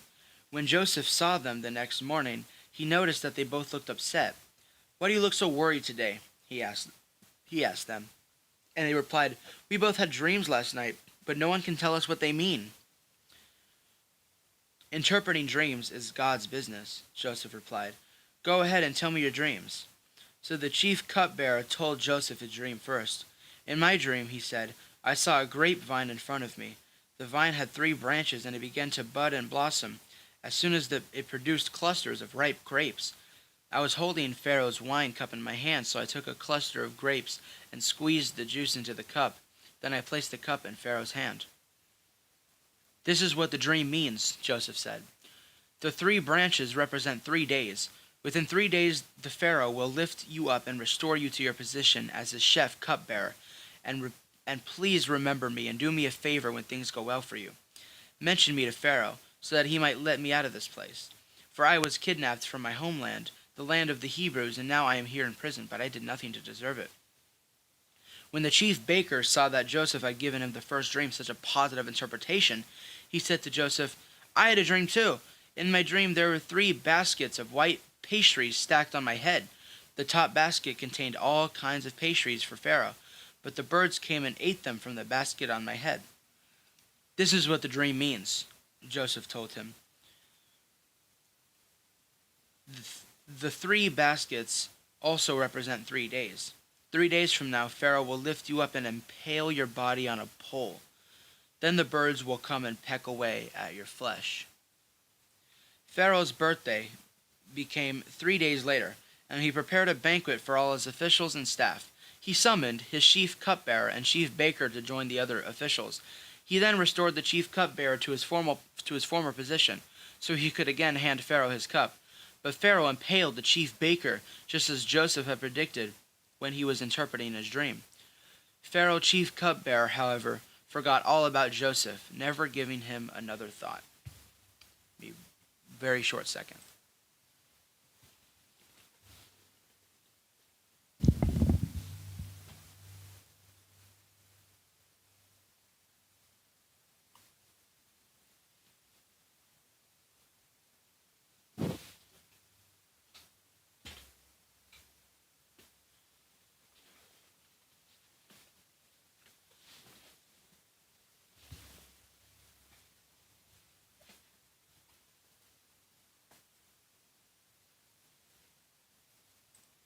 Okay, I'm back.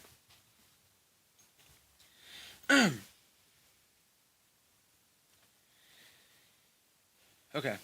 2 full years later, Pharaoh dreamed that he was standing on the bank of a Nile river. In his dream,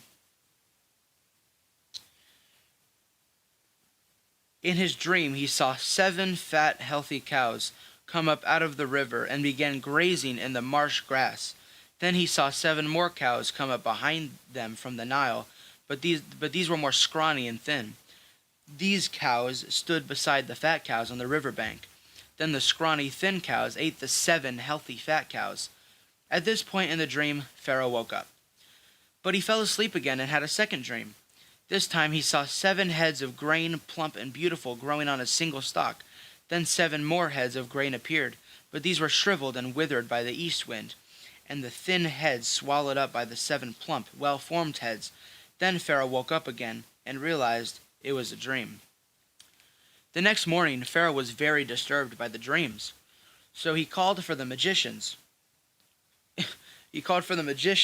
And wise men of Egypt. When Pharaoh told him his dreams, not one of them could tell him what they meant.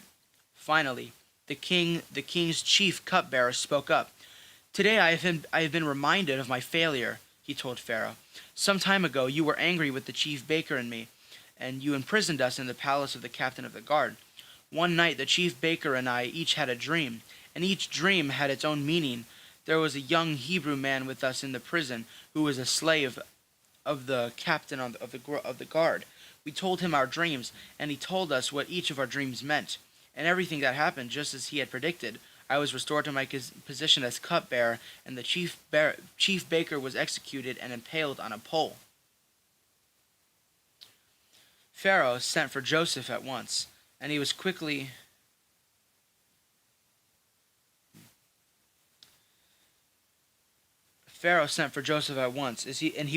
brought from the prison. After he shaved and changed his clothes, he went in and stood before Pharaoh. Then Pharaoh said to Joseph, "I had a dream last night, and no one here can tell me what it means, but I have heard that when you hear about a dream, you can interpret it."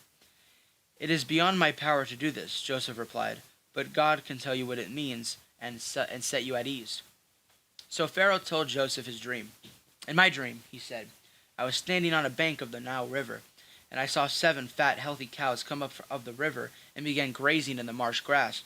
But then I saw 7 sick-looking cows, scrawny and thin, coming up after them. I've never seen such sorry-looking animals in all the land of Egypt. These thin, scrawny cows ate 7 fat cows, but afterward you wouldn't have known it, for they were still as thin and as scrawny as before. Then I woke up. In my dream I also saw 7 heads of grain, full and beautiful, growing on a single stalk.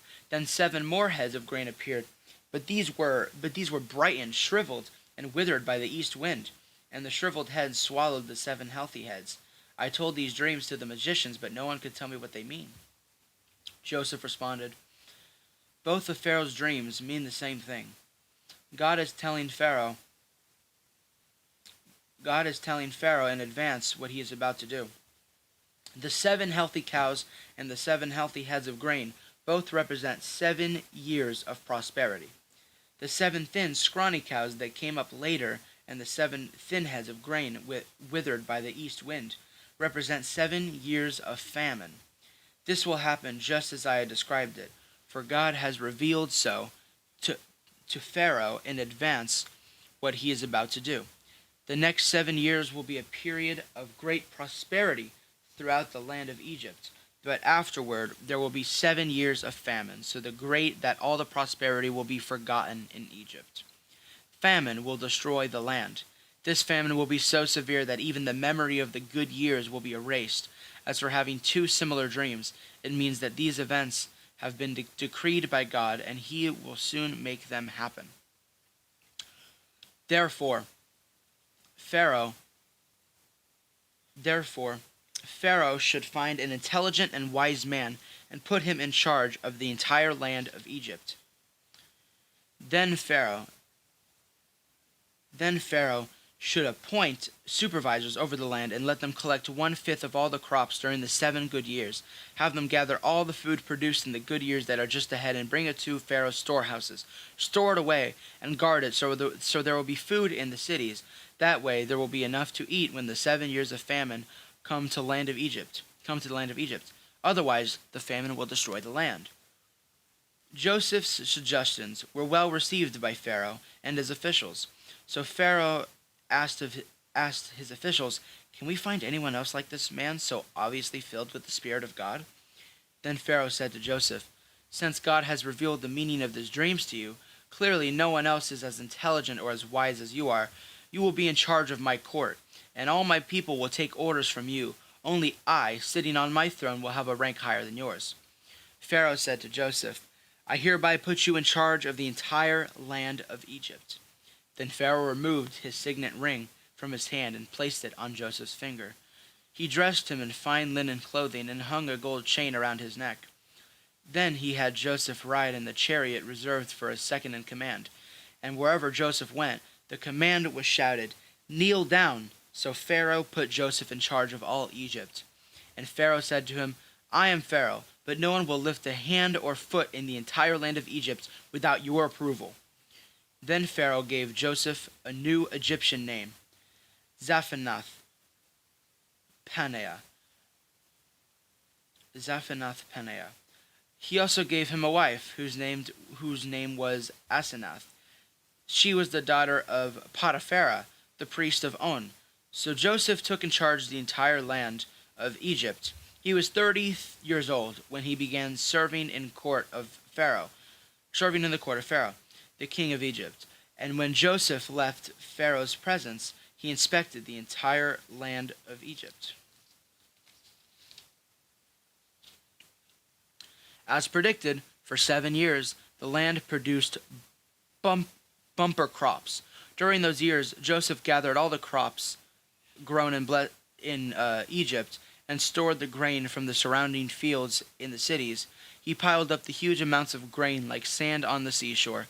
Finally, he stopped keeping records because there was too much to measure. During this time, before the first of the famine years, 2 sons were born to Joseph and his wife Asenath, the daughter of Potiphera, the priest of On. Joseph named his older son Manasseh, for he said, "God has made me forget all my troubles and everyone in my father's family." Joseph named his second son Ephraim, for he said, "God has made me fruitful in the land of my grief." At the last 7 years of bumper crops throughout the land of Egypt came to an end, and the 7 years of famine began, just as Joseph had predicted. The famine also struck all the surrounding countries, but throughout Egypt there was plenty of food. Eventually, however, the famine spread throughout the land of Egypt as well, and when the people cried out to Pharaoh for food, he told them, "Go to Joseph and do whatever he tells you." So with severe famine everywhere, Joseph opened up the storehouses and distributed grains to the Egyptians, for the famine was severe throughout the land of Egypt, and people from all around came to Egypt to buy grain from Joseph because the famine was severe throughout the world. When Jacob heard that the grain was available in Egypt, he said to his sons, "Why are you standing around looking at one another? I have heard there is grain in Egypt. Go down there and buy enough grain to keep us alive, otherwise we'll die." So Joseph's 10 older brothers went down to Egypt to buy grain. But Jacob wouldn't let Joseph's younger brother, Benjamin, go with them, for fear some harm might come to him. So Jacob's son arrived in Egypt along with others to buy food, for the famine was in Canaan as well.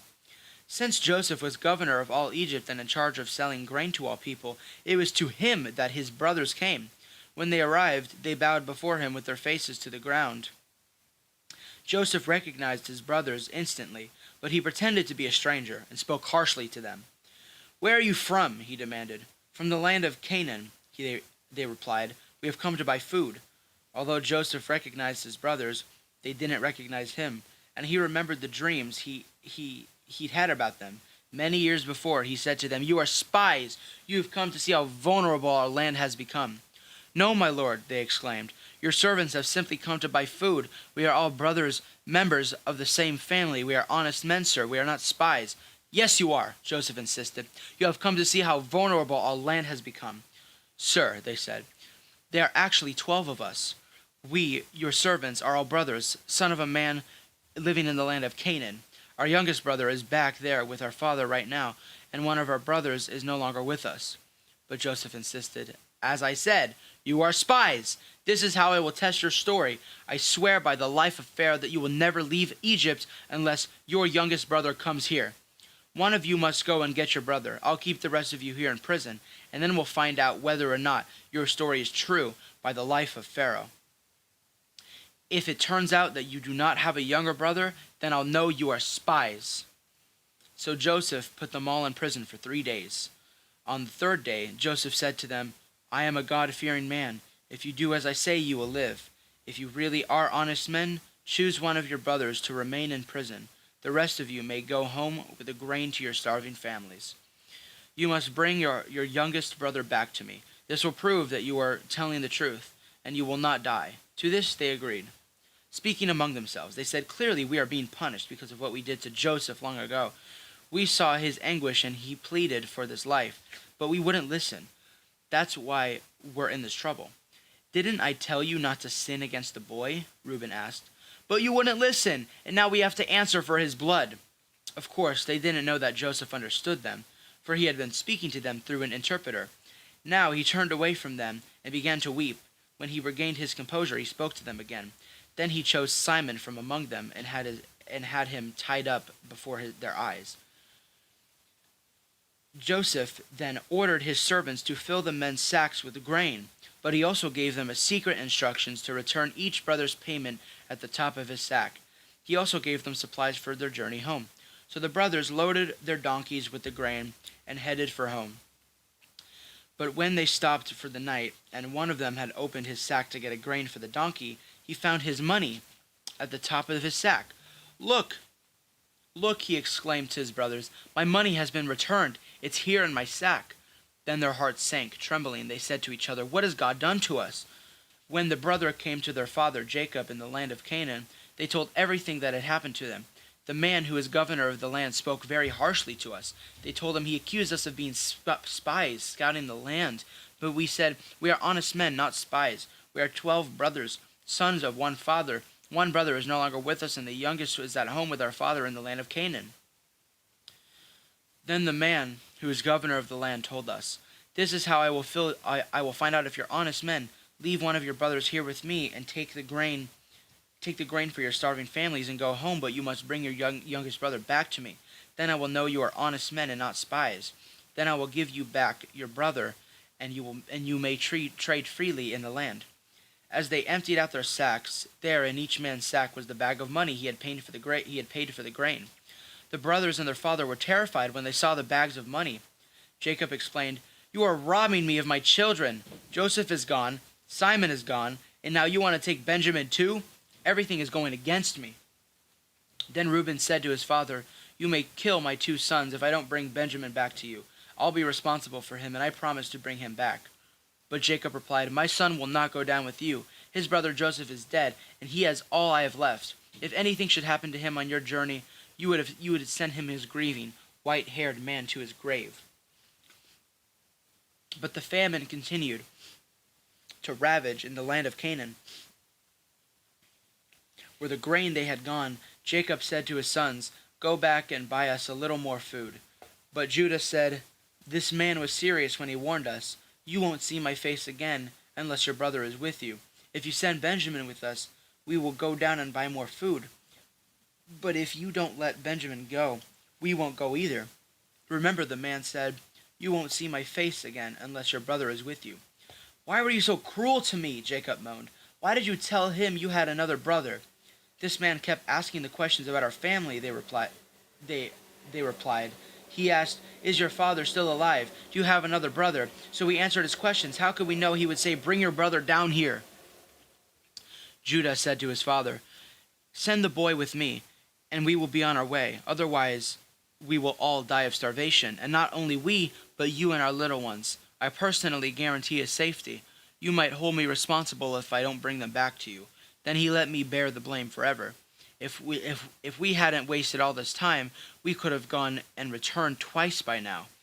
So their father Jacob finally said to them, if it can't be avoided, then at least do this. Pack your bags with the best products of this land. Take them down to the man as gifts: honey,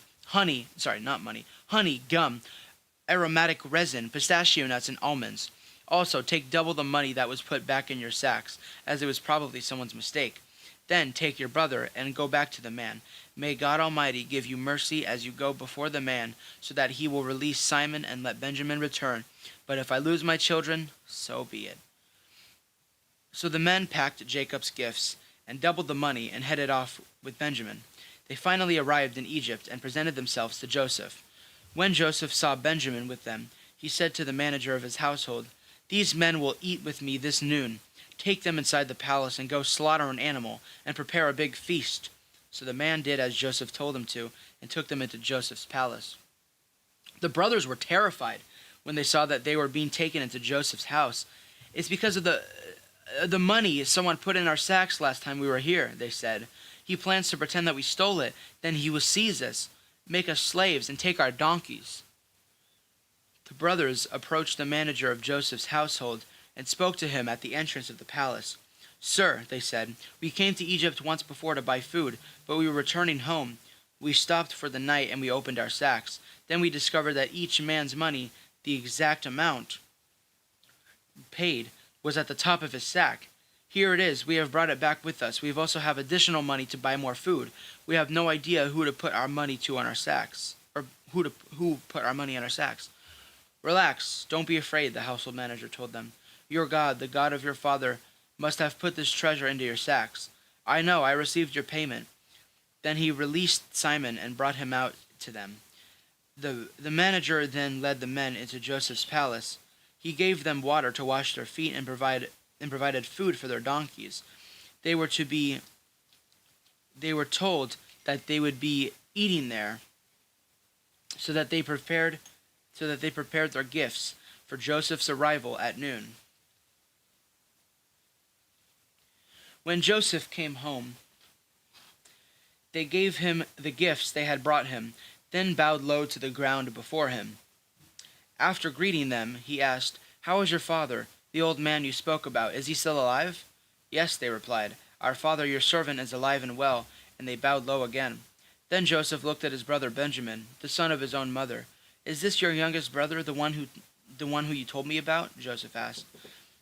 Hold on, just excuse me for 1 second.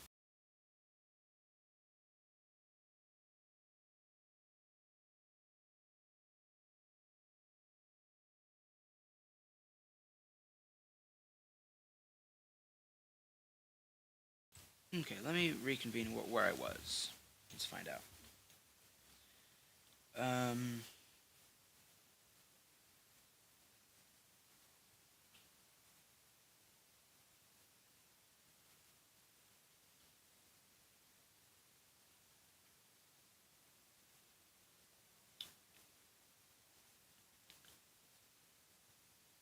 I think. Wait, didn't I just turn the page? Yeah, I must have. There would be. Okay, I'll just start. Verse 26. When Joseph came home, they gave him the gifts they had brought him, and bowed low to the ground before him. After greeting them, he asked, "How is your father, the old man you spoke about? Is he still alive?" "Yes," they replied. "Our father, your servant, is alive and well."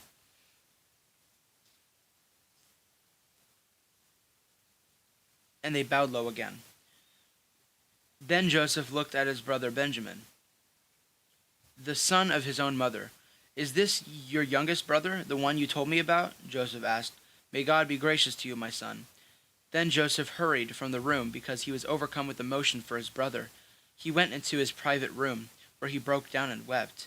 After washing his face, he came back out, keeping himself under control. Then he ordered, "Bring out the food." The waiter served Joseph at his own table, and his brothers were served at a separate table. The Egyptians who ate with Joseph sat at their own table because Egyptians despise Hebrews and refused to eat with them. Joseph told each of his brothers where to sit, and at their amazement, he seated them according to age, from oldest to youngest. And Joseph filled their plates with food from his own table, giving Benjamin 5 times as much as he gave the others. So they feasted and drank freely with him. When his brothers were ready to leave, Joseph gave these instructions to his palace manager: "Fill each of their sacks with as much grain as they can carry, and put each man's money back into their sack. Then put my personal silver cup at the top of the youngest brother's sack, along with the money for his grain." So the manager did as Joseph instructed him. The brothers were up at dawn and were sent on their journey with their loaded donkeys. But when they had gone only a short distance and were barely out of the city, Joseph said to his palace manager, "Chase after them and stop them. When you catch up with them, ask them, 'Why have you repaid my kindness with such evil? Why have you stolen my master's silver cup, which he uses to predict the future? What a wicked thing you have done.'" When the palace manager caught up with the men, he spoke to them as he had been instructed. "What are you talking about?" the brothers responded. "We're your servants. We would never do such a thing. Didn't we return the money we found in our sacks? We brought it all back on the way to the land of Canaan. Why would we steal the silver and gold from your master's house? If you find this cup with any one of us, let that man die, and all the rest of us, my lord, will be your slaves." "That's fair," the man replied. "But only the one who stole the cup will be my slave. The rest of you may go free." They all quickly took their sacks from the backs of their donkeys and opened them. The palace manager searched, and the brothers' sacks, from the oldest to the youngest, and the cup was found in Benjamin's sack. When the brothers saw this, they tore their clothing in despair. Then they loaded their donkey again and returned to the city. Joseph was still in the palace when Judah and his brothers arrived, but they fell to the ground before him. "What have you done?" Joseph demanded. "Don't you know that a man like me can predict the future?" Judah answered, "Oh, my lord, what can we say to you? How can we explain this? How can we prove our innocence? God is punishing us for our sins, my lord. We have all returned to be your slaves, all of us, not just our brother who had your cup in his sack." "No," Joseph said, "I would never do such a thing. Only the man who stole the cup will be my slave. The rest of you will go back to your father in peace." Then Judah steps forward and said, "Please, my lord, let your servant say just one word to you. Please do not be angry with me, even though you are as powerful as Pharaoh himself."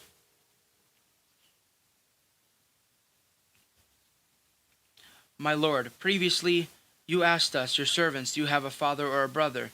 And we responded, 'Yes, my lord, we have a father who is an old man, and his youngest son is a child of his old age. His full brother is dead, and he alone is left of his mother's children, and his father loves him very much. And you said to us, bring him here so I can see him with my own eyes. But we said to you, my lord, the boy cannot leave his father, for his father would die. But you told us, unless the youngest brother comes with you, you will never see my face again. So we returned to your servant, our father, and I told him what you had said. Later, when he said, "Go back and buy us more food," we replied, "We can't go unless we let our youngest brother go with us. We'll never get to see this man's face unless our youngest brother is with us." Then my father said to us, "As you know, my wife had 2 sons, and one of them went away and never returned. Doubtless he was torn to pieces by some wild animal. I have never seen him since. Now, if you take his brother away from me, and any harm comes to him, you will send this grieving, white-haired man to his grave. And now, my lord, I cannot go back to my father without the boy. Our father's life is bound up in the boy's life. If he sees that boy is not with us, our father will die. We, your servants, will indeed be responsible for sending that grieving white-haired man to the grave, my lord. I guarantee to my father that I would take care of the boy," I told him. "I don't bring him back to you, but I will bear the blame forever.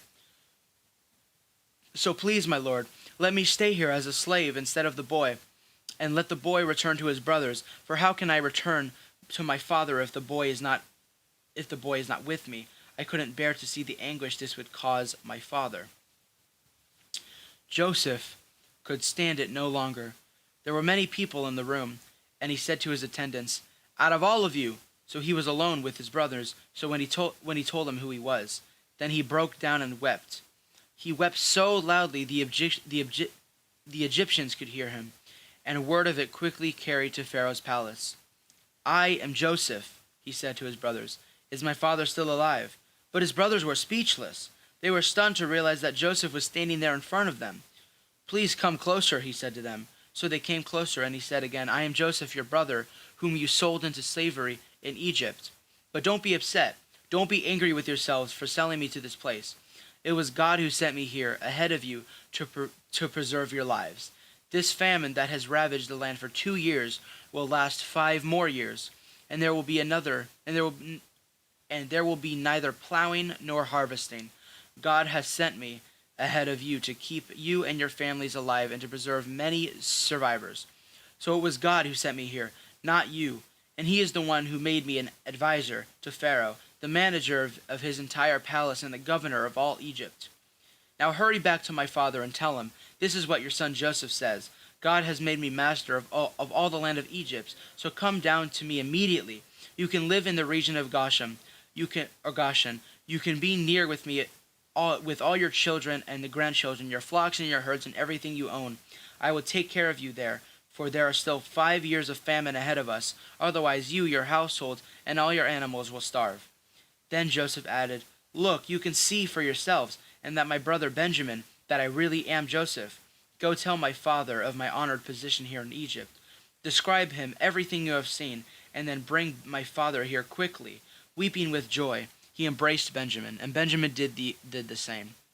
Then Joseph kissed each of his brothers and wept over them, and after that he began talking freely with him. Okay, hold on, I want to make a note. So, actually, I'll explain this before I finish the book. So, there's a musical called Joseph and the Amazing Technicolor Dreamcoat, and it's about the story of Joseph.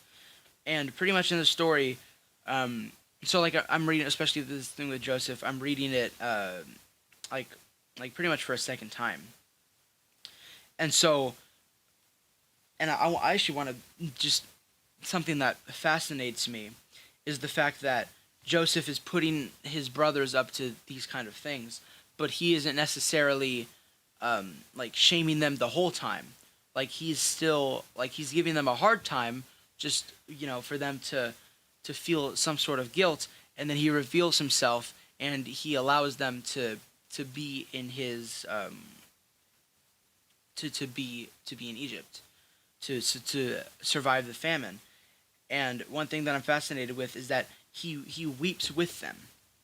So he didn't become heartless. He weeps with his brothers because he feels the emotion that they feel.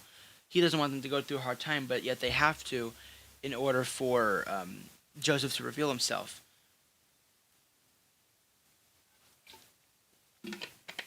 I just thought that was a cool note. Okay. The news soon reaches Pharaoh's place. Joseph's brothers have arrived. Pharaoh and his officials were all delighted to hear this.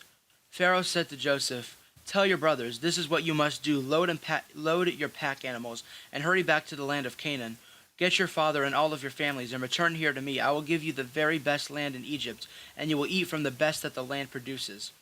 Then Pharaoh said to Joseph, "Tell your brothers, take wagons from the land of Egypt to carry your little children and your wives, and bring your father here. Don't worry about your personal belongings, for the best of all land of Egypt is yours." So the sons of Jacob did as they were told. Joseph provided them with wagons, as Pharaoh had commanded, and he gave them supplies for the journey, and he gave them each new clothes. But to Benjamin he gave 5 changes of clothes and 300 pieces of silver. He also sent his father 10 male donkeys loaded with the finest products of Egypt, and 10 female donkeys loaded with grain and bread and other supplies he would need on his journey. So Joseph sent his brothers off, and as they left, he called after them, "Don't quarrel about all this along the way." And they left Egypt and returned to their father Jacob in the land of Canaan. "Joseph is still alive," they told him, "and he's the governor of all the land of Egypt." Jacob was stunned at the news. He couldn't believe it. But when he repeated to Jacob everything Joseph had told them, and when he saw the wagon Joseph had sent to carry him, their father's spirits revived. Then Jacob exclaimed, "It must be true. My son Joseph is alive. I must go and see him before I die."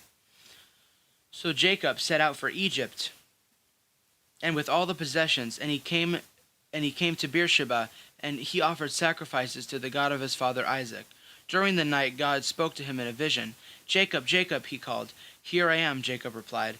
"I am God, the God of your father," the voice said. "Do not be afraid to go down to Egypt, for I will make your family into a great nation.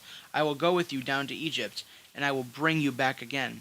You will die in Egypt, but Joseph will be with you to close your eyes." So Jacob left Beersheba, and his sons took him to Egypt. They carried him and their little ones and their wives in the wagons Pharaoh had provided for them. They also took all of their livestock and their personal belongings they had acquired in the land of Canaan. So Jacob and his entire family went to Egypt, sons and grandsons and daughters and granddaughters and his descendants. These are the names of the descendants of Israel, the sons of Jacob who went to Egypt. Reuben was Jacob's oldest son. The sons of Reuben were Hanok, Palu, Hezron, and Carmi. The sons of Simon were Jamil, Jamin, Ohad, Jekin, Zohar, and Shaul. Shaul's mother was a Canaanite woman. The sons of Levi were Gershon, Kohath, and Merari. The sons of Judah were Er, Onan, Shelah, Perez, and Zerah, though Er and Onan had died in the land of Canaan. The sons of Perez were Hezron and Hamul.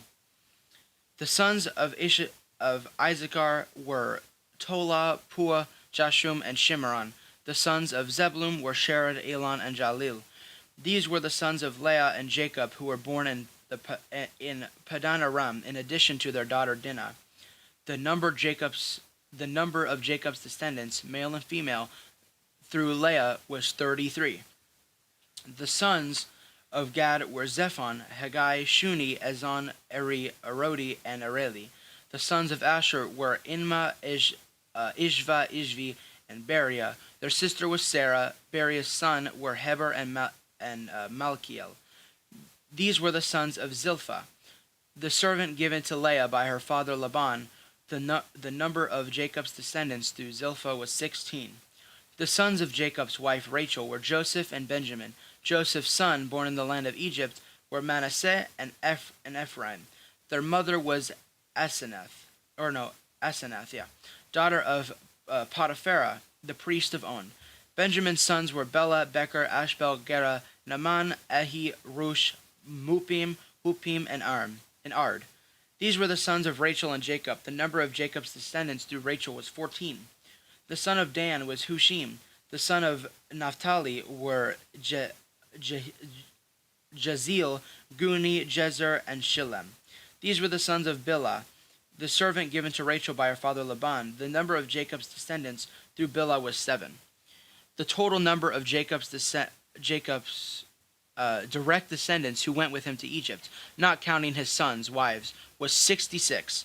In addition, Joseph had 2 sons who were born in Egypt. So altogether, there were 70 members of Jacob's family in the land of Egypt. I'm just gonna pause right here. I'm hearing the numbers 33 and 66, and I don't know. I'm just like, I mean, because there's stuff that is related to like prophecy, which like in the first, like obviously in the beginning, the names of like the first 12 men, and if you translate it, it says man is appointed sorrow, and man is appointed sorrow, and it tells the earliest prophecy of Jesus. Here they, I don't think it necessarily makes sense, but the numbers, it would be like 33 AD and then like 66 books in the Bible. But I'm going to continue.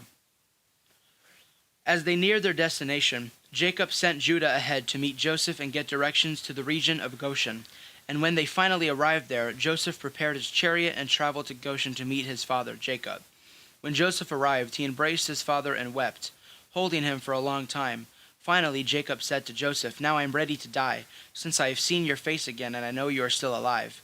And Joseph said to his brothers and his father's entire family, "I will go to Pharaoh and tell him, my brothers and my father's entire family have come to me from the land of Canaan. These men are shepherds, and they raise livestock. They have brought with them their flocks and herds and everything they own."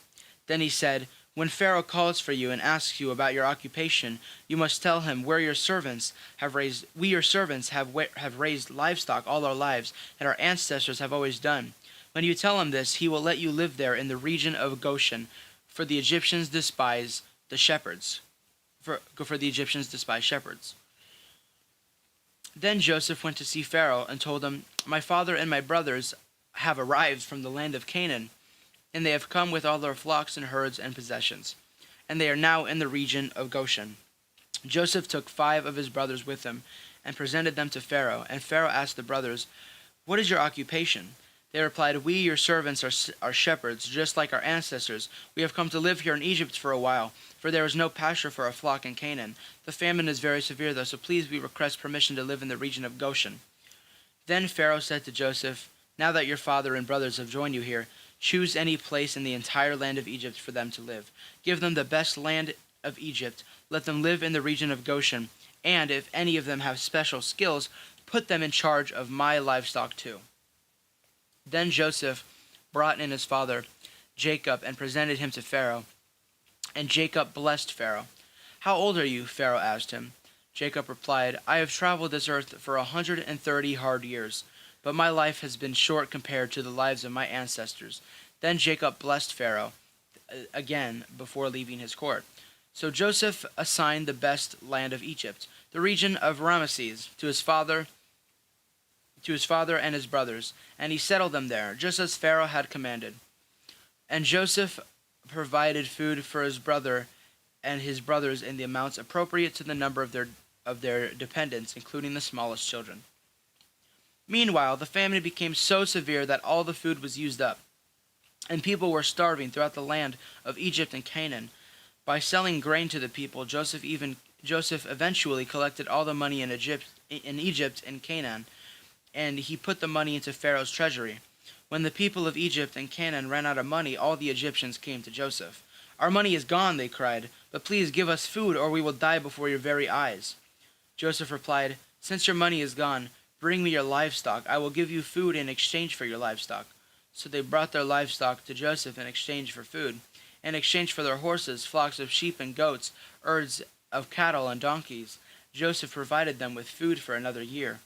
But that year ended, and the next year they came again and said, "We cannot hide this truth from you, my lord. Our money is gone, and all our livestock and cattle are yours. We have nothing left to give but our bodies and our land. Why should we die before your very eyes? Buy us and our land in exchange for food, and we'll offer our land and ourselves as slaves for Pharaoh.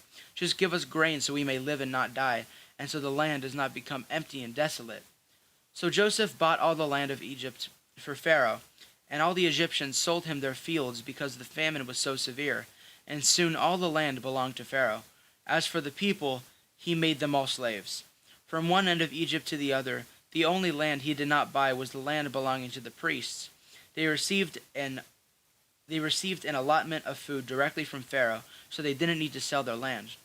Then Joseph said to the people, "Look, today I have bought you and your land for Pharaoh. I will provide you with the seed so you can plant the fields. Then when you harvest it, 1/5 of your crop will belong to Pharaoh. You may keep the remaining 4/5 as seed for your fields and as food for you, your households, and your little ones." "You have saved our lives," they exclaimed. "May it please you, my lord, to let us be in Pharaoh's servants." Joseph then issued a decree still in effect in the land of Egypt, that Pharaoh should receive 1/5 of all the crops grown on his land. Only the land belonging to the priests was not one given to Pharaoh. Meanwhile, the people of Israel settled in the region of Goshen in Egypt. There they acquired property, and they were fruitful, and their population grew rapidly. Jacob lived for 17 years after his arrival in Egypt, so he lived 147 years in all. As the time and the death drew near, Jacob called for his son Joseph and said to him, "Please do me this favor.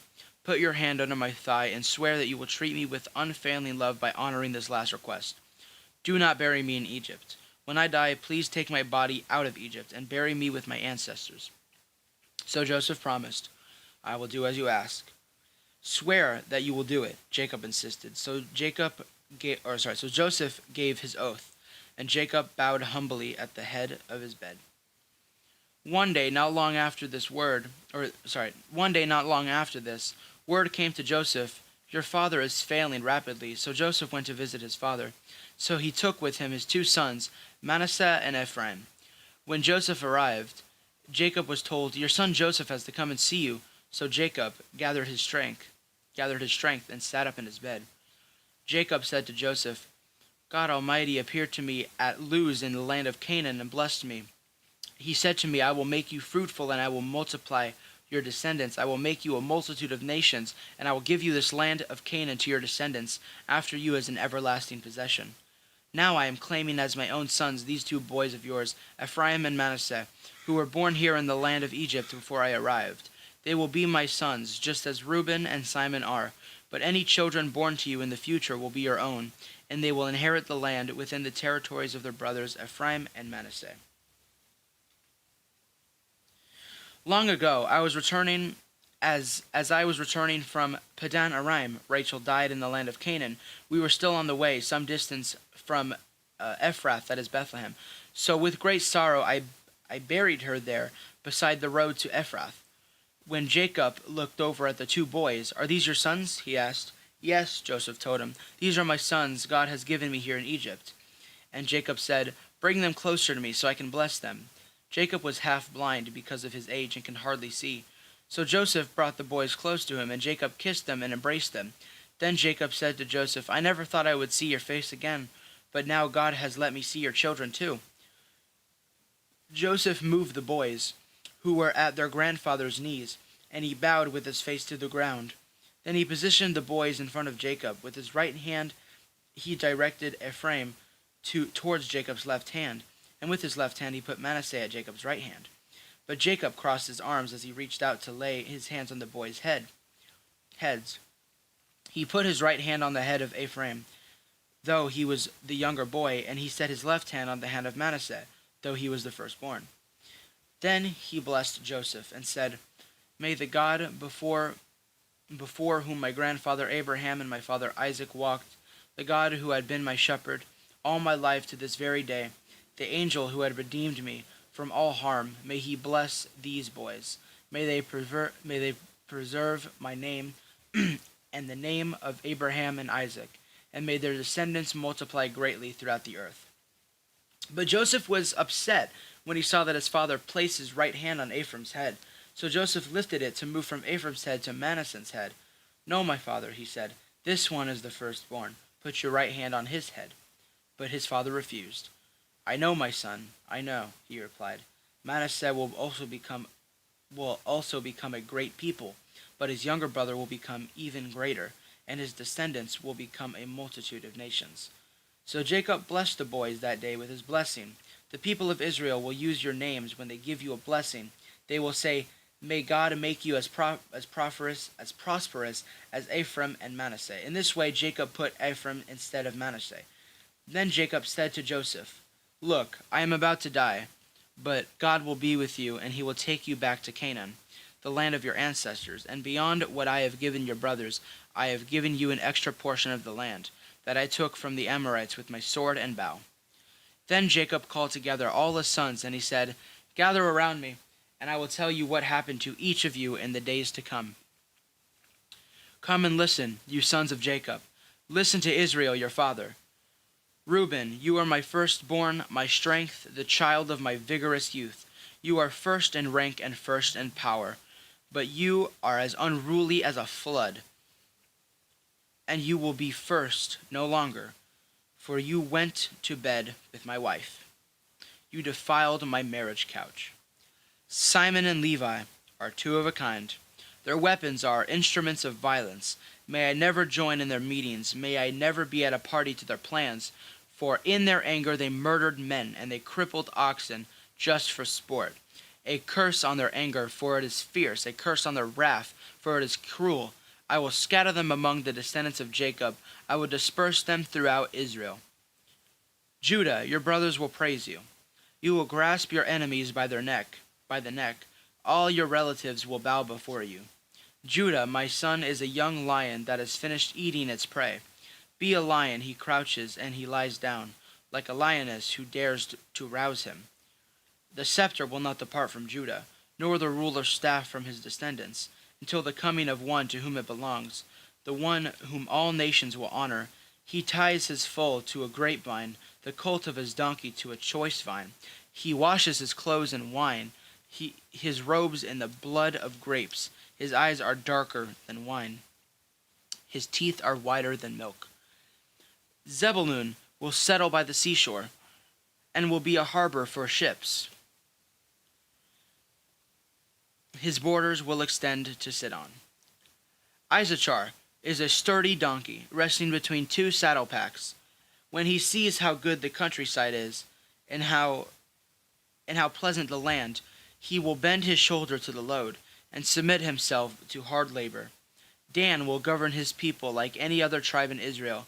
Dan will be a snake beside the road, a poisonous viper along the path, that bites the horse's hooves, so that its rider is thrown off. I trust in you for salvation, O Lord. Gad will be attacked by marauding bands, but he will attack them when they retreat. Asher will dine on the rich foods and produce food fit for kings. Naphtali is a doe set free that bears beautiful fawns. Joseph is on the foal of a wild donkey, the foal of a wild donkey at a spring, one of the wild donkeys on the ridge. Our archers attacked him savagely. They shot at him and harassed him, but his bow remained taut, and his arms were strengthened, and the hands of the mighty one of Jacob, by the shepherd, the rock of Israel. May the God of your father help you. May the Almighty bless you with the blessings of the heavens above, and blessings of the watery depths below, the blessings of the breasts and the womb, and my fatherly blessings on you surpass the blessings of my ancestors, reaching the heights of the eternal hills. May the blessings rest on the head of Joseph, who is a prince among his brothers. Benjamin is a ravenous wolf, devouring his enemies in the morning, and dividing his plunder in the evening. These are the 12 tribes of Israel, and this is what their father said as he told his sons goodbye. He blessed each one with an appropriate message. Then Jacob instructed them, Soon as I will die, I will join my ancestors. Bury me with my father and grandfather in the cave in the field of Ephron the Hittite. This is the cave in the field of the Machpelah, near Mamre in Canaan, that Abraham bought from Ephron the Hittite as a permanent burial site. There Abraham and his wife Sarah are buried. There Isaac and his wife Rebekah are buried. And there I bury Leah. It is the plot of land in the cave that my grandfather Abraham bought from the Hittites. When Jacob had finished this charge to his sons, he drew his feet into the bed, breathed his last, and joined his ancestors in death. Joseph threw himself on his father and wept over him and kissed him. Then Joseph told the physicians who served him to embalm his father's body. So Jacob was embalmed. The embalming process took the usual 40 days, and Egyptians mourned his death for 70 days. When the period When the period of mourning was over, Joseph approached Pharaoh's advisors and said, "Please do me this favor and speak to Pharaoh on my behalf. Tell him that my father made me swear an oath. He said to me, 'Listen, I am about to die. Take my body back to the land of Canaan and bury me in the tomb I prepared for myself. So please allow me to go and bury my father after his burial. I will return without delay.' Pharaoh agreed to Joseph's request. 'Go and bury your father, as he made you promise,' he said. So Joseph went up to bury his father. He was accompanied by all of the Pharaoh's officials, and the senior member of Pharaoh's household, and all the senior officials of Egypt. Joseph also took his entire household and his brothers and their households, but they left their little children and flocks and their herds in the land of Goshen. A great number of chariots and charioteers accompanied Joseph. When they arrived at the threshing door of Atad, near Jordan River, they held a very great and solemn memorial service, with a 7-day period of mourning for Joseph's father. The local residents, the Canaanites, watched them mourning at the threshing floor of Atad. Then they renamed that place, which is near the Jordan, Abel Mizraim, for they said, 'This is the place of deep mourning for these Egyptians.' So Jacob's son did as he had commanded them. They carried his body to the land of Canaan, and buried him to the cave in the field of Machpelah, near Mamre. This is the cave that Abraham had bought as a permanent burial site for Ephron the Hittite. Hold on a minute.